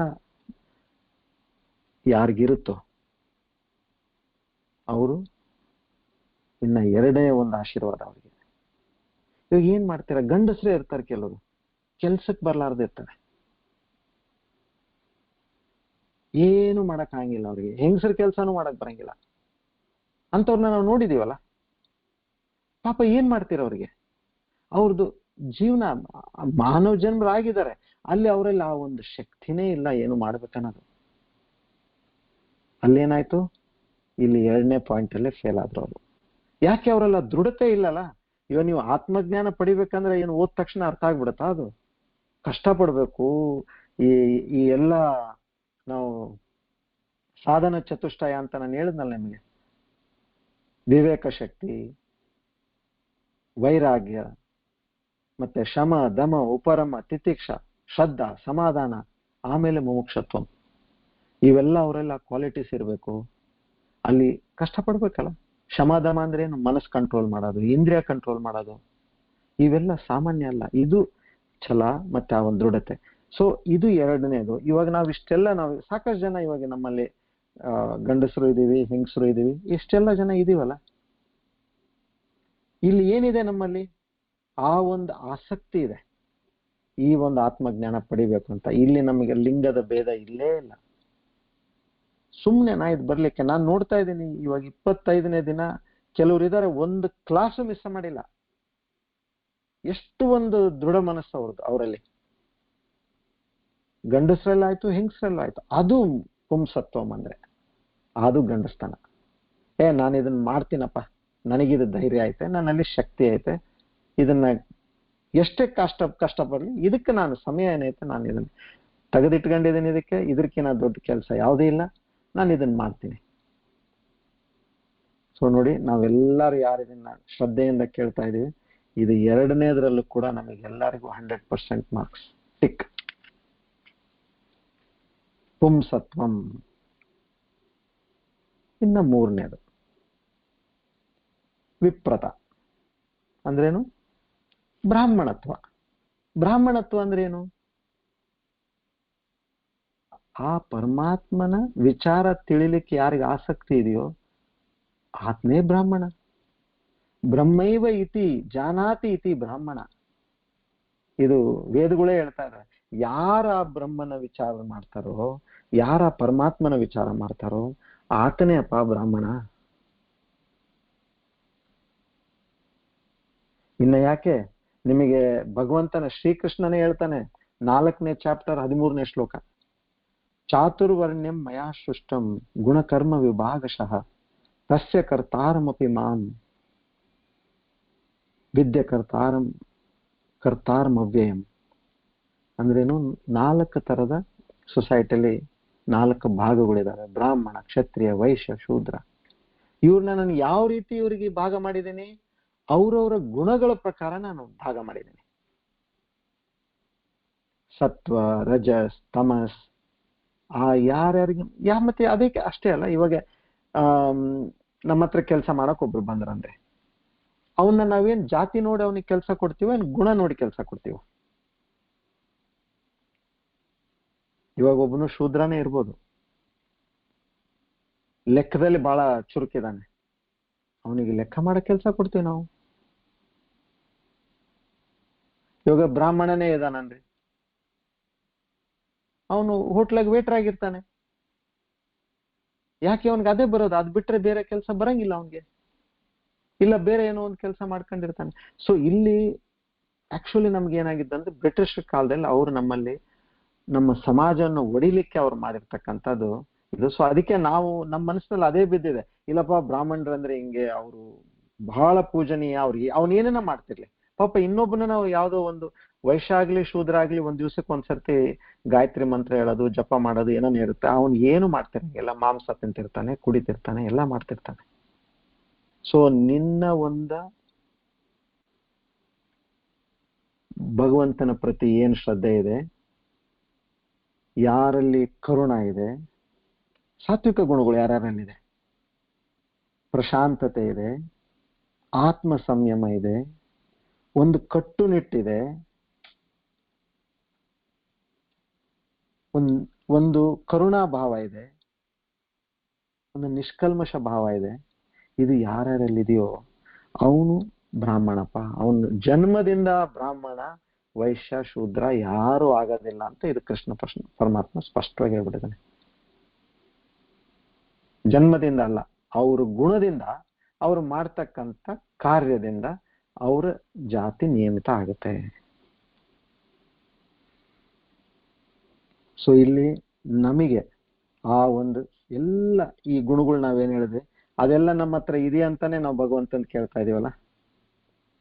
ಆ ಸಾತ್ವಿಕ ಗುಣ ನಮ್ಮಲ್ಲಿ ಇದೆ ಅಂತ ನಾವು ಭಗವಂತನ ಮಾತು ಕೇಳ್ತಾ ಇದೀವಿ. ಇವಾಗ ನೋಡಿ, ಒಂದೇ ಮನೆಯಲ್ಲಿ ಎಲ್ಲಾರು ಕೇಳ್ತಾರ?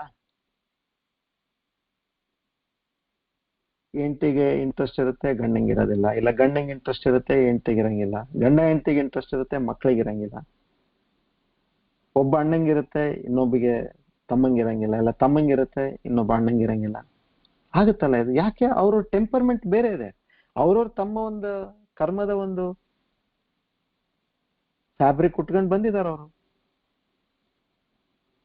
ಸೊ ಇದು ಸಾತ್ವಿಕತೆ ಇದ್ದವರು, ಅವರು 3ನೇ ಹೆಜ್ಜೆ ದಾಟ್ದಂಗೆ, ಅವರು 3ನೇ ಆಶೀರ್ವಾದ ಕೂಡ ಅವರಲ್ಲಿದೆ. ವಿಪ್ರತ. ಇನ್ನ 4ನೇದು ವೈದಿಕ ಧರ್ಮ ಮಾರ್ಗಪರತ. ವೈದಿಕ ಅಂದ್ರೆ ವೇದಗಳು, ಧರ್ಮ ಮಾರ್ಗ ಅಂದ್ರೆ ಧರ್ಮದ ಒಂದು ಮಾರ್ಗ ಏನ್ ತೋರಿಸಿದ್ದಾರೆ ಅದರಲ್ಲಿ ನಡೆಯಂತವ್ರಷ್ಟೇ. ನಾವು ಮಾಡ್ತಾ ಇದೀವಲ್ಲ, ಅದು ಇಂಟ್ರೆಸ್ಟ್ ಇದೆಯಂತಾನೆ ಮತ್ತೆ ನಾವ್ ಇದೆಲ್ಲ ಕೇಳ್ತಾ ಇದೀವಿ.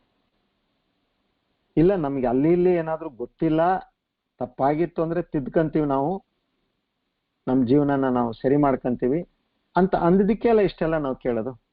ಇಲ್ಲಾಂದ್ರೆ ಯಾರು ಹೇಳಿರ್ತಾರಂದ್ರೆ 1-2 ಕ್ಲಾಸ್ ಕೇಳಿ ನಮ್ಗೆ ಯಾಕೆ ಬೇಕಪ್ಪ ಇದೆಲ್ಲ, ನಮಗೆ ಇದು ಒಗ್ಗದಿಲ್ಲ, ಇದು ಏನ್ ಆಸೆ ಬಿಡು ಅಂತಾರೆ, ಆಸೆ ಬಿಡು ಅಂತಾರೆ. ಇದ್ಯಾರು ಹೇಳೋದು ಆಸೆ ಬಿಡೋದು? ಮನಸ್ಸನ್ನು ಕಂಟ್ರೋಲ್ ಮಾಡಂತಾರೆ, ಇಂದ್ರಿಯಗಳನ್ನ ಕಂಟ್ರೋಲ್ ಮಾಡಂತಾರೆ.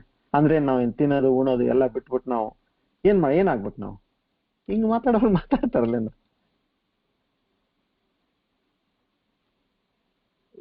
ನಮ್ಮ ಧರ್ಮ ಏನ್ ನಮಗೆ ಮಾರ್ಗ ತೋರಿಸುತ್ತೋ ಅದರಲ್ಲಿ ನಾವು ನಡಿತೀವಿ ಅಂತ ಆ ಒಂದು ಇಚ್ಛಾ ಮತ್ತು ಒಂದು ಶಕ್ತಿ ಇದ್ರೆ ಈ 4ನೇದು ನಾವು ಪಾಸ್ 100%. ನೋಡಿ, ಈ ಮೊದಲನೇ 3 ಬರೋದು ಕಷ್ಟ. ನೀವೇ ನೋಡ್ತಾ ಇದೀರಿ ಎಷ್ಟು ಜನ ಇದ್ದಾರೆ, ಯಾರು ಇದನ್ನ ಇಂಥ ವಿಚಾರಗಳು ಏನಪ್ಪ ನಮ್ ವೇದಗಳು ಏನ್ ಹೇಳ್ತವೆ ಕೇಳ್ರಿ ಅಂದ್ರೆ ನಮ್ಗೆ ಎದಕ್ ಬೇಕ್ರಿ ನಮ್ಗೆ ಅಂತಾರೆ. ನೀವು ಕೇಳ್ರಪ್ಪ ಸಾಕು, ಈ ಶಾಂತಿ ನಿಮಗ್ ಸಿಗ್ಲಿ ಅಲ್ಲಪ್ಪ, ನಮಗ್ ಬಹಳ ಐತ್ ಶಾಂತಿ, ಹಿಂಗೆ ಮಾತಾಡ್ತಾರೆ.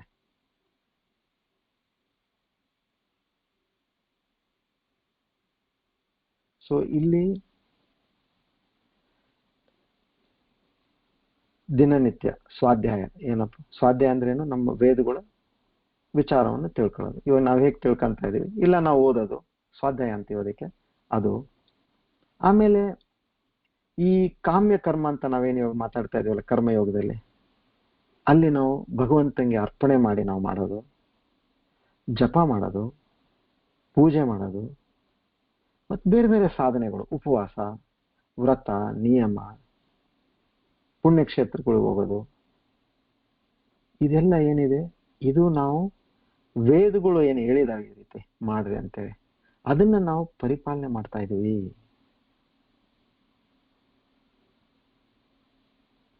ಕನಿಷ್ಠ ನೀವ್ ಹೇಳ್ರಿ, ಏನ್ ಒಳ್ಳೇದು ಹೇಳ್ರಿ, ನಾನು ಕೇಳಲಿಕ್ಕೆ ತಯಾರಿದ್ದೀನಿ ಅಂತಂದ್ರೆ ಅಲ್ಲಿ ಅರ್ಧ ದಾರಿ ನಾವು ಗೆದ್ದೋದಂಗೆ. ಇವಾಗ ಮಕ್ಕಳೇ ಆಗ್ಲಿ ಇಲ್ಲ ಯಾರೇ ಆಗ್ಲಿ, ನಾವು ಹೇಳ್ದಾಗೆ ನಮ್ಗೆ ಅದೆಲ್ಲ ಇಂಟ್ರೆಸ್ಟ್ ಇಲ್ಲ ಇದಂತ ಅಂದ್ಬಿಡ್ತಾರೆ. ಇಲ್ಲ ನಮ್ಗೇನು ಒಂದ್ ಸ್ವಲ್ಪ ಮರ್ಯಾದೆ ಕೊಡ್ಲಿಕ್ಕೆ ಓಕೆ ಓಕೆ ಅಂತಾರೆ, ಮತ್ತೆ ಅವ್ರು ಏನು ಕೇಳಂಗಿಲ್ಲ. ಸೊ ನೀನ್ ಕೇಳಲಿಕ್ಕೆ ತಯಾರಿಲ್ಲ ಅಂದ್ರೆ ಮಾಡ್ತೀಯನ್ ಮತ್ತೆ ನೀನು?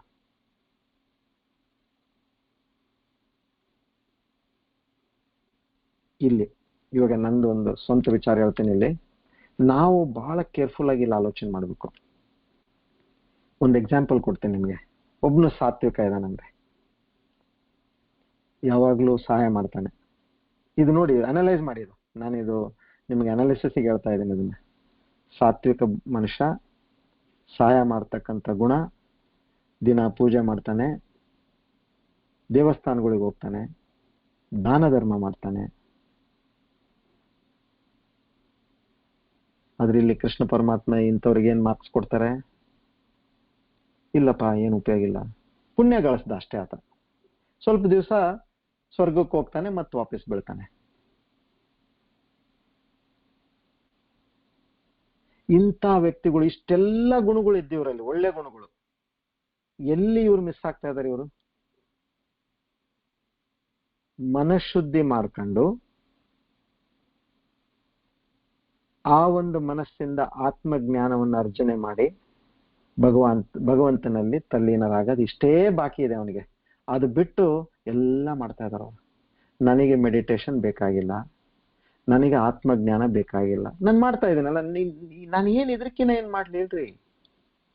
ಯಾರನ್ನ ನೋಡಿದ್ರೆ ಬಹಳ ಒಳ್ಳೆ ಮನುಷ್ಯಪ್ಪ ಅಂತ ಅನ್ಬೇಕು, ಹೌದು ಒಳ್ಳೆ ಮನುಷ್ಯನೇ. ಆದ್ರೆ ಇಂಥವ್ರು ಅಲ್ಲಿ ಮುಂದೆ ಹೋಗೋದಿಲ್ಲ, ಮೋಕ್ಷಕ್ಕೆ ಹೋಗೋದಿಲ್ಲ ಅವರು. ಅದೇ ಒಂದು ನಾವು ತಿಳ್ಕೋಬೇಕಾದ್ದು. ಶಾಸ್ತ್ರಗಳು ಇದನ್ನ ಸರಿಯಾಗಿ ಬಿಡಿಸಿ ಹೇಳಿದ್ರೆ ಇಲ್ಲಿ ನಾವು ತಿಳ್ಕೋಬೇಕು, ಅರೇ ನಾನು ಇಷ್ಟೆಲ್ಲ ಮಾಡ್ತಾ ಇದ್ದೀನಿ ಅಂದ್ರೆ ಇಲ್ಲಿ ಮುಂದಿಂದ ನಾನು ಮಾಡಿಲ್ಲಲ್ಲ, ಇನ್ ಮೇಲೆ ಅದನ್ನ ಮಾಡ್ಬೇಕು. ಇದು ಹೇಗನ್ರಿ, ಎಂಥ ಒಂದು ಆಪರ್ಚುನಿಟಿ ಇಷ್ಟೆಲ್ಲ ಬಂದು ಇವಾಗ 3 ಗುಣ ಬಂದಿದೆ, 4ನೇ ಗುಣದಲ್ಲಿ ಇಲ್ಲಿ ನೋಡ್ರಿ ಅವನು ಇಲ್ಲಿ ಡಿಸ್ಕ್ವಾಲಿಫೈ ಆಗ್ಬಿಟ್ಟ. ಇದು ಹೇಗಂದ್ರೆ ಫಾರ್ ಎಕ್ಸಾಂಪಲ್ ಯಾರಿಗಾದ್ರೂ ಒಂದು IIT ನಾಗಾಗ್ಲಿ ಇಲ್ಲ ಹಾರ್ವರ್ಡ್ ಸ್ಟ್ಯಾನ್ಫರ್ಡ್ನಾಗೆ ಸೀಟ್ ಸಿಕ್ಕಿದೆ ಅಂದ್ರೆ ಅವನು ಅದಕ್ಕೆ ಹೋಗ್ಲಿಲ್ಲ. ಇಲ್ಲ ನಿಮಗೆ ಒಂದು ಇವಾಗ ಇದೆ ಒಂದು ತಿರುಪತಿ ದೇವಸ್ಥಾನದ VVIP ಪಾಸ್ ಸಿಕ್ಕಿದೆ, ನೀವು ಹೋಗ್ಲಿಲ್ಲ. ಇಲ್ಲ ವರ್ಲ್ಡ್ ಕಪ್ ಆಯ್ತು, ಫುಟ್ಬಾಲ್ ಕ್ರಿಕೆಟ್ ಯಾವ್ದೋ ವರ್ಲ್ಡ್ ಕಪ್ಗೆ ಅಲ್ಲಿ VVIP ಪಾಸ್ ಸಿಕ್ಕಿದೆ, ನೀವು ಹೋಗ್ಲಿಲ್ಲ. ಇಲ್ಲ ನಿಮಗೊಂದು 10 ಕೋಟಿ ರೂಪಾಯಿ ಲಾಟ್ರಿ ಸಿಕ್ಕಿದೆ, ನೀವು ಅದನ್ನ ಎನ್ಕ್ಯಾಶ್ ಮಾಡಕ್ ಹೋಗ್ಲಿಲ್ಲ ಅಂದ್ರೆ ಮತ್ತೆ ನಮ್ದು ಮೂರ್ಖತನ ಆಯ್ತಲ್ಲ. ಇಷ್ಟೆಲ್ಲಾ ಗುಣಗಳು ನಮ್ಮಲ್ಲಿ ಇಟ್ಕೊಂಡು ಜಸ್ಟ್ ನಾವು ಅಷ್ಟೇ ಈ ಒಂದು ಶಾಸ್ತ್ರದ ಒಂದು ಅಧ್ಯಯನ ಮಾಡಿ ನಮಗ್ ಶಾಸ್ತ್ರಗಳು ಏನ್ ಮಾರ್ಗ ತೋರಿಸ್ತಾ ಇದೆಯಪ್ಪ ಅಂತೇಳಿ ಅದರಲ್ಲಿ ನಾವು ಸರಿಯಾದ ಮಾರ್ಗ ಹಿಡಿದ್ಬಿಟ್ರೆ ಇನ್ನ ಇವ್ರಿಗೆ ಜಾಸ್ತಿ ಇಲ್ಲ, ಬಂದಿದವ್ರು 70% ವರೆಗೂ ದಾರಿ ಇವ್ರು ದಾಟ್ಬಿಟ್ಟಿದ್ದಾರೆ. ಅಲ್ಲಿ ಅವ್ರು ಮತ್ತೆ ರಿಟರ್ನ್ ದಾರಿ ತಪ್ಪಿಟ್ರು ಅವ್ರು.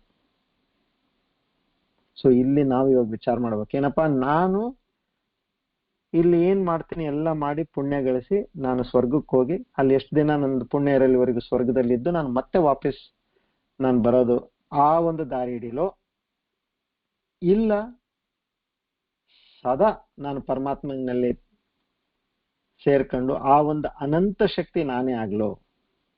ಅದು ಪರಮಾತ್ಮನಲ್ಲಿ ಐಕ್ಯ ಆದ್ರೆ ಮುಗಿದೋಯ್ತಲ್ಲ. ನೀವು ಹೇಗೆ ಒಂದ್ ಹನಿ ನೀರಿದೆ ಅಂದ್ರೆ ಆ ಒಂದ್ ಹನಿ ನೀರು ನೀವು ಸಮುದ್ರದಲ್ಲಿ ಹಾಕಿಬಿಟ್ರೆ ಮತ್ತೆ ಅದು ಪೂರಾ ಸಮುದ್ರನೇ ಆಗೋಯ್ತಲ್ಲ. ಅದು ಆ ಒಂದ್ ಹನಿ ನೀರು ಯಾವ್ದನ್ನೋದು ನೀವು ತೆಗಿಲಿಕ್ಕೆ ಸಾಧ್ಯ ಉಂಟಾ? ಇಲ್ಲ.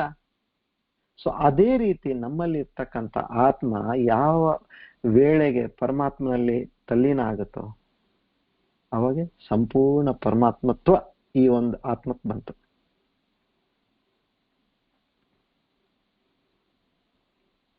ಇದು ಬಹಳ ದೊಡ್ಡ ವಿಚಾರ. ಇದು ನಾವು ಇಲ್ಲಿ ಏನಂದ್ರೆ ಇವಾಗ ಹೇಳಿದ್ವಲ್ಲ ಪುಂಸತ್ವಂ, ಇವಾಗ ಇಲ್ಲಿ ನಾವು ಅದಕ್ಕೆ ಸ್ವಲ್ಪ ಜೋರ್ ಕೊಡ್ಬೇಕು. ಇವಾಗ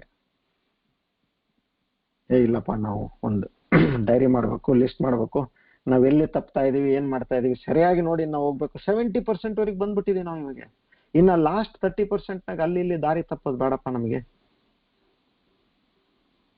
ಇವಾಗ ನಾವು ಏನ್ ನಮ್ದು ವಯಸ್ಸು 50 ಇರ್ಬೋದು, 60 ಇರ್ಬೋದು, 30 ಇರ್ಬೋದು, 70 ಇರ್ಬೋದು, 80 ಇರ್ಬೋದು, ಏನು ತೊಂದರೆ ಇಲ್ಲ. ಇವಾಗ ನೀವು ಟ್ರೈನ್ ಇದೆ ಅಂದ್ರೆ ನೀವು 1 ನಿಮಿಷ ಮುಂಚೆ ಹೋಗಿ ಹತ್ತಿದ್ರು ನಿಮ್ಮನ್ನ ಮತ್ತೆ 2 ತಾಸು ಮುಂಚೆ ಬಂದ ಆ ಟ್ರೈನ್ ಕುಂತವನ್ನ ಒಟ್ಟಿಗೆನೆ ಇಳಿಸ್ತದ ಟ್ರೈನ್. ಇವಾಗ ಯಾವಾಗ ನೀವು ಈ ದಾರಿ ಹತ್ತಿದಿರಂದ್ರೆ ನೀವು ಆ ಟ್ರೈನ್ ಹತ್ತದಂಗೆ. ಅದು ಇನ್ನೇನು 30 ಸೆಕೆಂಡಲ್ಲೇ ಟ್ರೈನ್ ಬಿಡ್ಲಿ, ಅವ್ರಿಗಾಗ್ಲಿ ಇನ್ನ 2 ಗಂಟೆ ಮುಂಚೆ ಬಂದವರಿಗೆ ಏನು ವ್ಯತ್ಯಾಸ ಇಲ್ಲ. ಇವಾಗ ನಾವು ಆ ಸ್ಥಿತಿಗೆ ಬಂದಿದೀವಿ. ಇವಾಗ ನಾವು ಹಿಂದೆ ಹೋಗ್ಬಾರ್ದು, ದಾರಿ ತಪ್ಪಬಾರ್ದು. ಇವಾಗ ಇದನ್ನ ವಿಚಾರ ಮಾಡ್ಬೇಕು. ಸ್ವರ್ಗ ಬೇಕಾ ಮೋಕ್ಷ ಬೇಕಾ?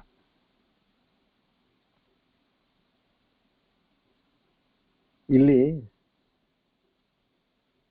ಒಬ್ಬ ಝೆನ್ ಮಾಸ್ಟರ್ ಇರ್ತಾನೆ.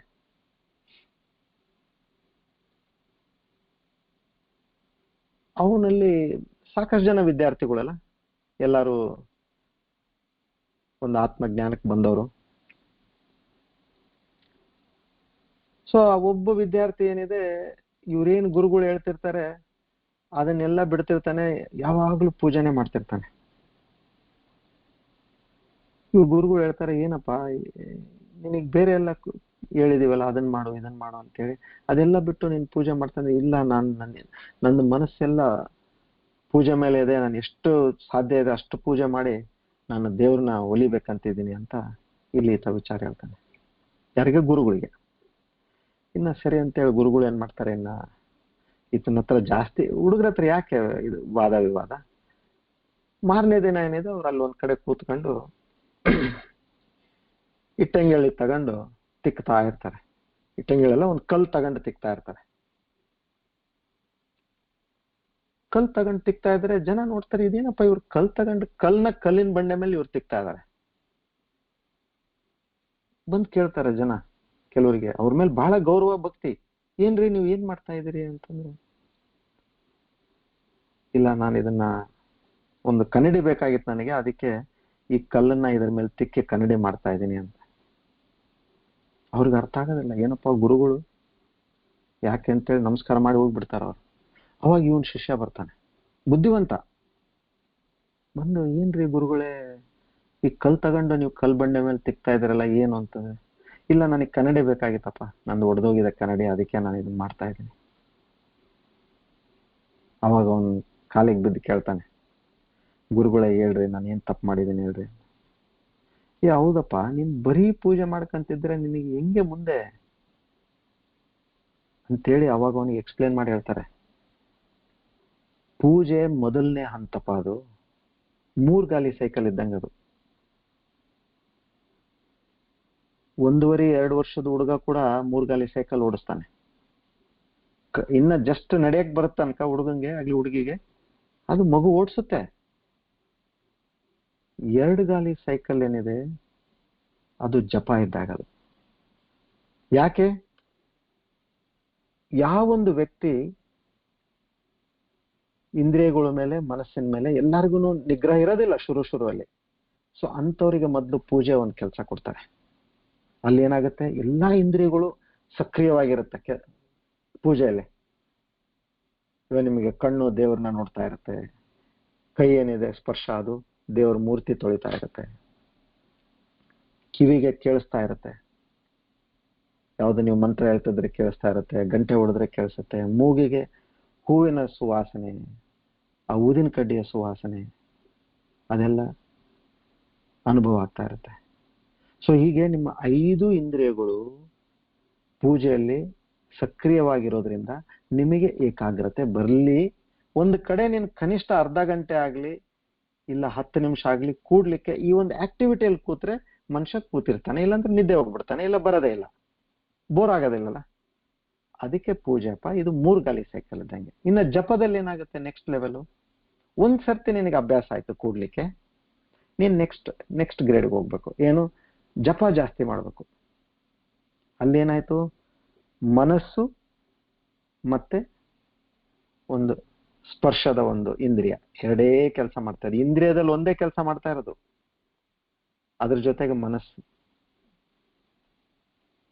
ಮೊದ್ಲಿಂದ್ರಲ್ಲಿ 5 ಇಂದ್ರಿಯಗಳು ಮತ್ತೆ ಮನಸ್ಸು, ಇಲ್ಲಿ 1 ಇಂದ್ರಿಯಕ್ಕೆ ಬಂತು.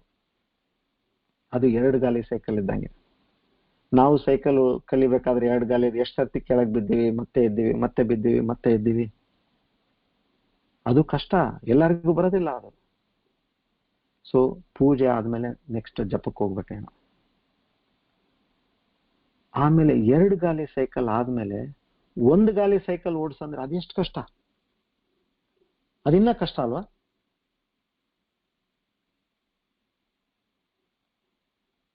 ಹೌದು, ಅದಕ್ಕೆ ಬಹಳ ಎಕ್ಸ್ಪರ್ಟೀಸ್ ಬೇಕು. ಅದಕ್ಕೆ 1 ಗಾಲಿ ಸೈಕಲ್ ಹೊಡಿಲಿಕ್ಕೆ ಅದು ಏನು, ಧ್ಯಾನ. ಅಲ್ಲಿ ಯಾವ ಇಂದ್ರಿಯಗಳು ಇಲ್ಲ, ಮನಸ್ಸು ಮಾತ್ರ ಇದೆ. ಒಂದು ಸ್ಥಿತಿಗೆ ಹೋಗಿ ಆ ಮನಸ್ಸನ್ನು ಕೂಡ ನಾವು ಒತ್ತಿಟ್ಬಿಡ್ತೀವಿ. ನಾವು ಮಾಡ್ತಾ ಇದೀವಲ್ಲ ಅದನ್ನೇ ಧ್ಯಾನದಲ್ಲಿ. ಇದು ನಾನು ದೇಹ ಅಲ್ಲ, ನಾನು ಪ್ರಾಣ ಅಲ್ಲ, ನಾನು ಮನಸ್ಸಲ್ಲ, ನಾನು ಬುದ್ಧಿ ಅಲ್ಲ, ನಾನು ಆನಂದ ಕೋಶವೂ ಅಲ್ಲ ಅಂತ ನಾವು ಮಾಡ್ತಾ ಇದೀವಿ. ಅದಕ್ಕೆ 1 ಗಾಲಿ ಸೈಕಲ್ ಇದ್ದಾಗ ಅದು. ಅದಕ್ಕೆ ಅಪ್ಪ, ನೀನು ಪರಮಾತ್ಮನಲ್ಲಿ ತಲ್ಲೀನ ಆಗ್ಲಿಕ್ಕೆ ನಿನಗೆ ಮನಸ್ಸು ಬೇಕು. ನೀನು ಈ ಬರೀ ದೇಹದ ಕೆಲಸ ಇಲ್ಲ, ನೀನು ಪೂಜೆ 5 ಇಂದ್ರಿಯಗಳು ಅದನ್ನ ಇಟ್ಕೊಂಡು ನೀನು ಪೂಜೆ ಮಾಡಿ ಎಷ್ಟಂತ ಮಾಡ್ತೇನೆ, ನಿನಗೆ ಇದರಿಂದ ಏನ್ ಸಾಧನೆ ಆಗುತ್ತೆ? ಐಕ್ಯ ಆಗ್ಲಿಕ್ಕೆ ಪರಮಾತ್ಮನಲ್ಲಿ ಆ ಜ್ಞಾನ ಬೇಕು. ಆ ಜ್ಞಾನದಿಂದ ನೀನು ಪರಮಾತ್ಮನಲ್ಲಿ ಐಕ್ಯ ಆಗ್ಲಿಕ್ಕೆ ಮನಸ್ಸು ಬೇಕಲ್ಲ ನಿನಗೆ. ಸೊ ಈ ಒಂದು ವಿಚಾರ ಅವರು ಅವಾಗ ಅವನಿಗೆ ಹೇಳಿದ್ಮೇಲೆ ಅವನಿಗೆ ಅರ್ಥ ಆಯ್ತು ನನಗೆ ಅಂತ ಹೇಳ್ದ. ಸೊ ಇಲ್ಲಿ ನಾನು ಯಾಕೆ ಹೇಳ್ತಾ ಇದ್ದೀನಿ ಇಲ್ಲಿ ಮಾತನ್ನ ಅಂದ್ರೆ, ವೈದಿಕ ಧರ್ಮ ಮಾರ್ಗ ಪರತ, ನನಗೆ ಧರ್ಮಗಳು ಅಂದ್ರೆ ನಮ್ಮ ವೇದಗಳು ನನಗೆ ಏನ್ ಹೇಳ್ತಾ ಇದೆ, ನನಗೆ ಏನ್ ಹೇಳ್ಕೊಡ್ತಾ ಇದಾರೆ, ಇವ ನನಗೆ ಸ್ಪಷ್ಟ ಆಯ್ತು ನನಗೆ ಜೀವನದಾಗೆ. ನಾನು ಅನ್ಕೊಂಡಪ್ಪ, ಅರೆ ನಾನು ಎಂತ ಒಳ್ಳೆ ವ್ಯಕ್ತಿ, ನಾನು ಇಷ್ಟೆಲ್ಲ ಮಾಡ್ತಾ ಇದ್ದೀನಿ,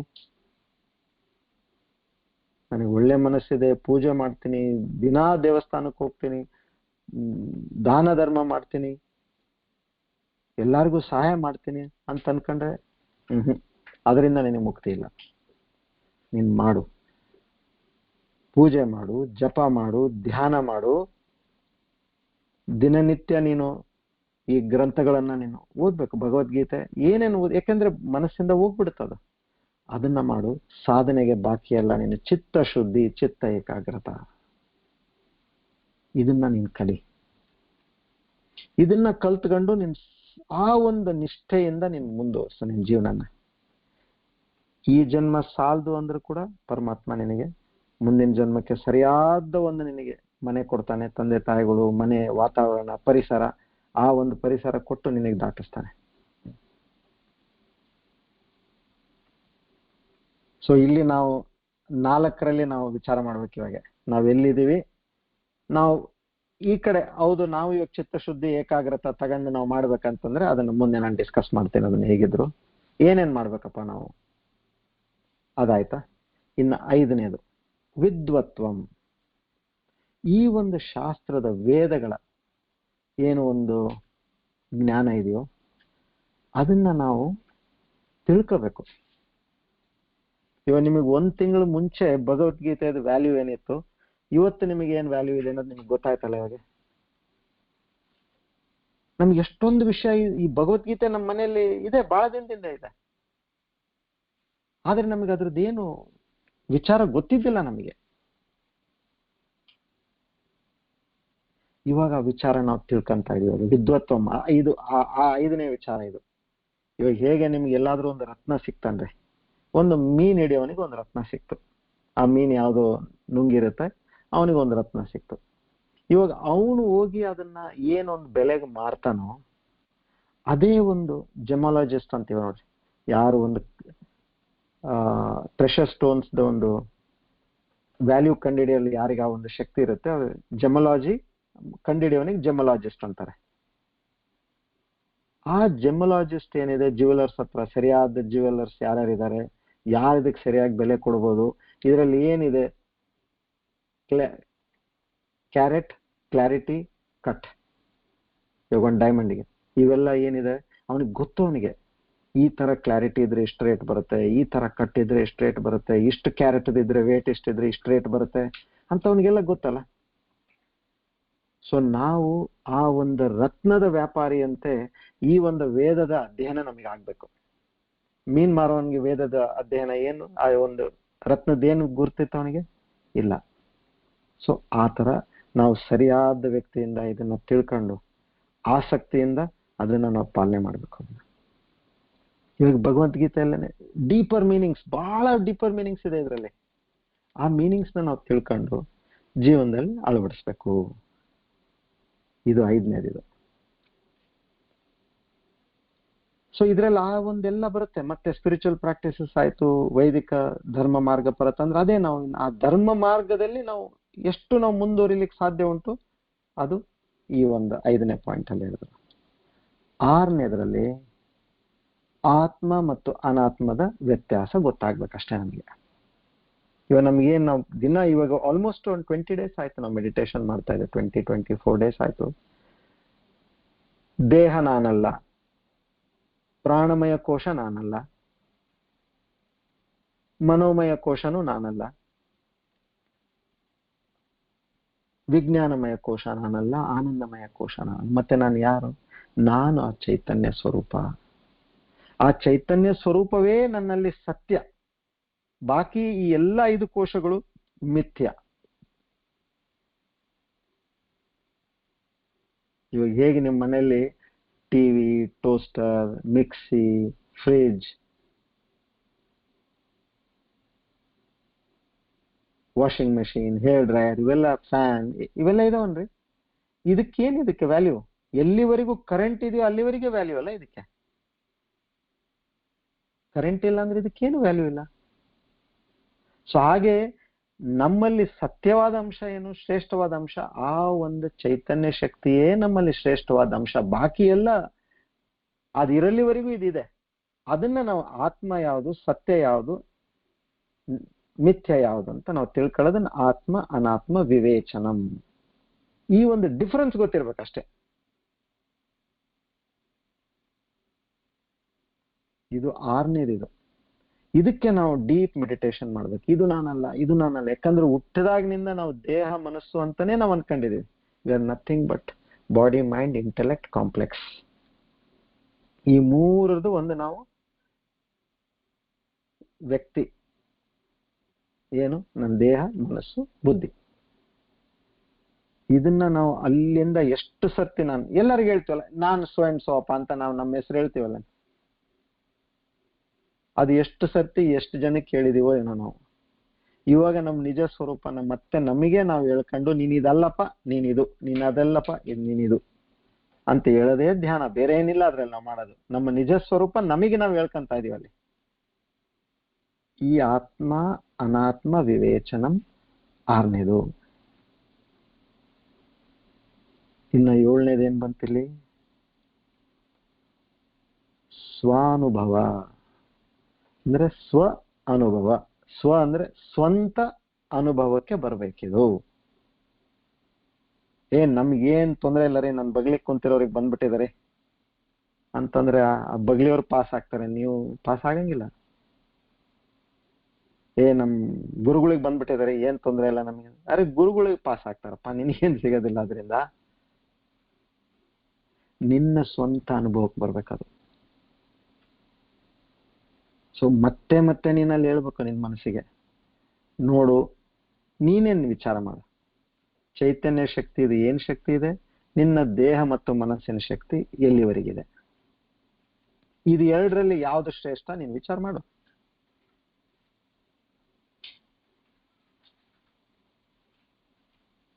ಇವಾಗ 100 ರೂಪಾಯಿ ನೋಟು, 1 ರೂಪಾಯಿ ನಾಣ್ಯ ಎರಡು ಒಂದೇ ಆಗತ್ತಾ? ವ್ಯಾಲ್ಯೂ ಆಗೋದಿಲ್ಲಲ್ಲ.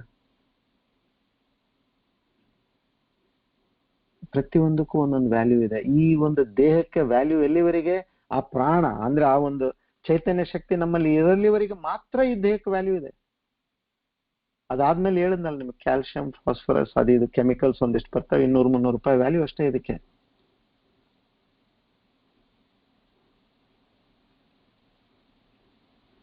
ಅದು ಲೇಬರ್ಗೆ ಜಾಸ್ತಿ ಹೋಗುತ್ತೆ ಮತ್ತೆ ಅದ್ರಕ್ಕಿನ. ಸೊ ಇಂಥ ಒಂದು ಸ್ವಾನುಭವದಲ್ಲಿ ನೀವೇನ್ ನಾವ್ ಶಾಸ್ತ್ರದ ಪ್ರಕಾರ ತಿಳ್ಕೊಂಡಿದೀವಿ, ನೆಕ್ಸ್ಟ್ ಆತ್ಮ ಅನಾತ್ಮ ಅನ್ನೋದು ಗೊತ್ತಾಯ್ತು ನಮಗೆ. ಆ ಒಂದು ಆತ್ಮ ಅನಾತ್ಮ, ಅದಕ್ಕೆ ನಿಮ್ಗೆ ಆಲ್ರೆಡಿ ನಾನು ಆತ್ಮ ಅನಾತ್ಮನ ಇದ್ರದ್ದು ಧ್ಯಾನ ಮಾಡಿಸ್ಲಿಕ್ಕೆ ಶುರು ಮಾಡ್ಬಿಟ್ಟಿದ್ದೆ. ಯಾಕಂದ್ರೆ ನಮಗೆ ಸಮಯ ಕಮ್ಮಿ ಇದೆಯಲ್ಲ. ನಾವು 3ನೇ ತಾರೀಕು ಮೇವರೆಗೆ ಇದೆ ಅಂತೇಳಿ ಇದನ್ನ ಬರ್ಲಿ, ಎಷ್ಟು ಸಾಧ್ಯ ಐತೆ ಅದು ಬರ್ಲಿ, ಬಾಕಿ ಕೃಷ್ಣ ಪರಮಾತ್ಮ ನೋಡ್ಕೊಂತಾನೆ. ಸೊ ಇದ್ರ ಅನುಭವ ಎಷ್ಟು ಸರ್ತಿ ಸಾಧ್ಯ ಉಂಟು? ನೀವು ಕೂತಲ್ಲೇನೆ 2 ನಿಮಿಷದಲ್ಲೇ ಮಾಡ್ಬೋದು ನೀವು ಧ್ಯಾನ. ಹೌದಪ್ಪ, ನಾನು ಈ ದೇಹ ಅಲ್ಲ, ನಾನು ಈ ಮನಸ್ಸಲ್ಲ. ಯಾಕೆ? ನನಗೆ ಕಾಣಿಸ್ತಾ ಇದೆ. ಯಾವ್ದು ನನಗೆ ಕಾಣಿಸ್ತಾ ಇದೆಯೋ ಅದು ವಸ್ತು, ಅದು ನನಗೆ, ಅದು ನಾನಲ್ಲ. ನನ್ನ ಎದುರಿಗೆ ಪುಸ್ತಕ ಇದೆ, ನಾನು ಪುಸ್ತಕ ಹಾಕ್ತೇನೇನು? ಅದು ವಸ್ತು, ಪುಸ್ತಕ ವಸ್ತು. ಹಾಗೇನೆ ನನಗೆ ನನ್ನ ಚೈತನ್ಯ ಶಕ್ತಿಗೆ ಈ ದೇಹ ಕಾಣಿಸ್ತಾ ಇದೆ, ಈ ಮನಸ್ಸು ಕಾಣಿಸ್ತಾ ಇದೆ. ಇದೆಲ್ಲ ಈ ಚೈತನ್ಯ ಶಕ್ತಿಗೆ ಇಲ್ದೇ ಇರ್ತಕ್ಕಂಥದ್ದು, ಬೇರೆ ಆಗಿರ್ತಕ್ಕಂಥದ್ದು. ಅದು ನಮ್ಮಲ್ಲಿ ಸ್ಪಷ್ಟ ಆಗ್ಬೇಕು. ಇನ್ನ 8ನೇದೇನಿದೆ? ಬ್ರಹ್ಮಾತ್ಮನ ಸಂಸ್ಥಿತಿ.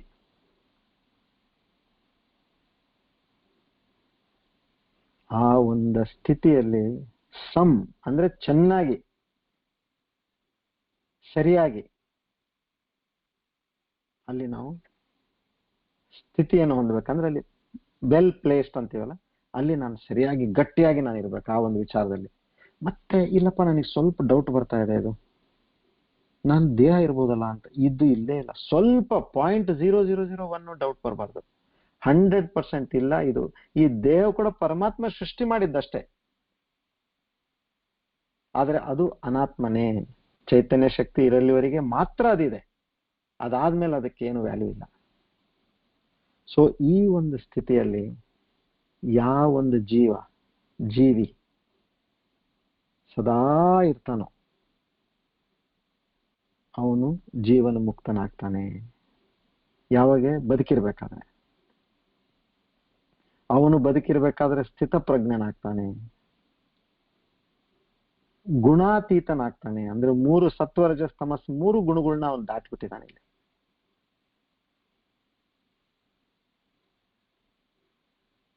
ಮತ್ತೆ ಇಂಥ ವ್ಯಕ್ತಿ ಮುಂದೆ ಏನು 9ನೇದು ಮುಕ್ತಿ. ಇಂಥ ವ್ಯಕ್ತಿದೇನು ದೇಹ ಇರಲಿವರೆಗೆ ಅವನು ಜೀವನ್ ಮುಕ್ತನಾಗಿರ್ತಾನೆ. ಯಾವಾಗ ಮರಣ ಆಗುತ್ತೋ ಆ ದೇಹಕ್ಕೆ ವಿದೇಹ ಮುಕ್ತಿ. ಅಲ್ಲಿ ಸೂಕ್ಷ್ಮ ಮತ್ತು ಕಾರಣ ಶರೀರ ಎರಡು ಪ್ರಕೃತಿಯಲ್ಲಿ ಲೀನ ಆಗೋಗುತ್ತೆ. ಎಷ್ಟೇ ಇವನಿಗೊಂದು ದೊಡ್ಡದು ಪಾಪದು ಪುಣ್ಯದ್ದು ಎಷ್ಟೇ ಗಂಟಿರ್ಲಿ ಇವನಿಗೆ, ಅದೆಲ್ಲ ಪ್ರಕೃತಿಯಲ್ಲಿ ಹೇಗೆ ಇಲ್ಲಿ ದೇಹ ಪ್ರಕೃತಿಯಲ್ಲಿ ಕಲ್ತೋಗುತ್ತೋ ಅಲ್ಲಿ ಅದು ಪ್ರಕೃತಿಯಲ್ಲಿ ಸೂಕ್ಷ್ಮ ಪ್ರಕೃತಿಯಲ್ಲಿ ಕಲ್ತೋಗುತ್ತೆ. ಮುಗೀತಲ್ಲಿಗೆ. ಇವಾಗ ಯಾರಿಗಾದ್ರೂ ಒಂದು ಉರಿ ಶಿಕ್ಷೆ ಇತ್ತನ್ರಿ, ದೊಡ್ಡ ಶಿಕ್ಷೆ ಅಂದ್ರೆ ಉರಿ ಶಿಕ್ಷೆನ, ಆ ವ್ಯಕ್ತಿ ಸತ್ತೋಗ್ಬಿಟ್ಟಾನ್ರಿ, ಯಾರಿಗೆ ಕೊಡ್ತಾರೆ ಉರಿ ಶಿಕ್ಷೆ? ಫೈಲ್ ಕ್ಲೋಸ್ಡ್, ಗೋಡೌನಿಗೆ ಕಳಿಸ್ಬಿಡ್ತಾರೆ ಫೈಲ್. ಸೊ ಹಾಗೆ ಯಾರಿಗೆ ಆ ಆತ್ಮದ ಒಂದು ಸತ್ಯಾಂಶ ಯಾರಿಗೆ ಗೊತ್ತಾಯ್ತೋ, ಇನ್ನು ಆ ಜೀವಕ್ಕೆ ಸೂಕ್ಷ್ಮ ಶರೀರನೂ ಇಲ್ಲ, ಕಾರಣ ಶರೀರನೂ ಇಲ್ಲ. ಅಂದ್ರೆ ಆ ವ್ಯಕ್ತಿ ಸತ್ತೋದಂಗೆ. ಸೊ ಪ್ರಕೃತಿಯಲ್ಲಿ, ಸೂಕ್ಷ್ಮ ಪ್ರಕೃತಿಯಲ್ಲಿ ಈ ಒಂದು ಜೀವ ಕಲ್ತೋಗೋದ್ರಿಂದ ಅವನಿಗೆ ಮುಕ್ತಿ.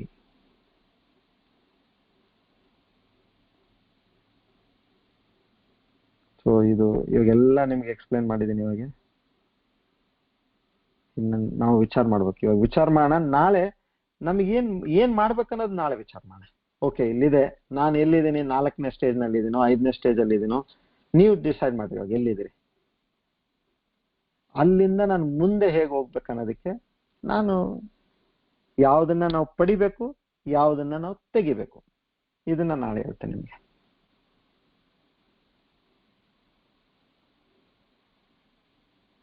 ಸೊ ಮುಂದಿನ ಪ್ರಯಾಣ ಅವಾಗ ನಿರ್ಧಾರ ಮಾಡಿ ಮತ್ತೆ ನಾವು ಒಟ್ಟಿಗೆ ಹೋಗೋದು. ಇವಾಗ ನೋಡಿ, ಇದೆಲ್ಲ ಒಂದು ಸತ್ಸಂಗ, ನಮ್ದು ಒಳ್ಳೆ ಒಂದು ಸಂಘ ಸೇರಿದೆಯಲ್ಲ. ಎಲ್ಲರೂ ಜೊತೆಗೆ ಪ್ರಯತ್ನ ಮಾಡಿದ್ರೆ ಇನ್ನ ಅದಕ್ಕೆ ಬಲ ಜಾಸ್ತಿ. ಯಾಕಂದ್ರೆ ಒಬ್ರಿಗೊಬ್ರಿಗೆ ನಾವು ಸಹಾಯ ಮಾಡ್ಲಿಕ್ಕೆ ಇಲ್ಲಿದೀವಲ್ಲ.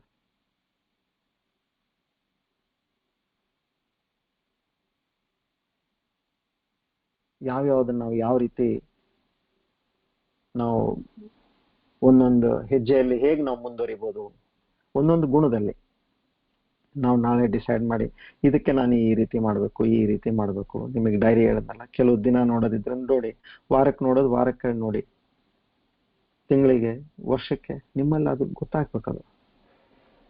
ನಾವು ನಿಮಗೆ ಮತ್ತೆ ಮತ್ತೆ ಹೇಳ್ತೀವಿ ಸುಖ ದುಃಖ ಯಾವ್ದು ಇಲ್ಲ ಅಂದ್ರೆ, ಮತ್ತೆ ಸುಖ ದುಃಖ ಏನಿಲ್ಲ ಅಂದ್ರೆ ಮತ್ತೆ ನಂದು ಏನಪ್ಪ ಪರಿಸ್ಥಿತಿ? ಅರೆ ಮಾರಾಯ, ಸುಖ ದುಃಖ ನೀನ್ ಎರಡನ್ನೂ ಸಮನಾಗಿ ನೋಡಿದ್ರೆ ನೀನ್ ಆನಂದದಲ್ಲಿರ್ತೀಯಪ್ಪ, ಯಾವಾಗ್ಲೂ ಆನಂದದಲ್ಲಿರ್ತೀಯ. ನೀನೇನು ಒಂದು ಜಾಂಬಿ ಆಗಂಗಿಲ್ಲ. ನೀನು ಜಾಂಬಿ ಅಂದ್ರೆ ಅರ್ಧ ಸತ್ತೋದ್ ಮನುಷ್ಯ ಇದ್ದಂಗೆ, ಹಂಗಿರಂಗಿಲ್ಲ. ನೀನು ನಿನ್ನಲ್ಲಿ ಆನಂದ ಇರುತ್ತೆ, ಲವಲವಿಕೆ ಇರುತ್ತೆ, ಒಂದು ನಿನ್ನಲ್ಲಿ ತೇಜಸ್ ಇರುತ್ತೆ. ಸುಖ ದುಃಖ ಎರಡು ಮನಸ್ಸಿಗೆ ಸಂಬಂಧಪಟ್ಟಿದ್ದು, ಈ ಆನಂದ ಆತ್ಮಕ್ಕೆ ಸಂಬಂಧಪಟ್ಟಿದ್ದು.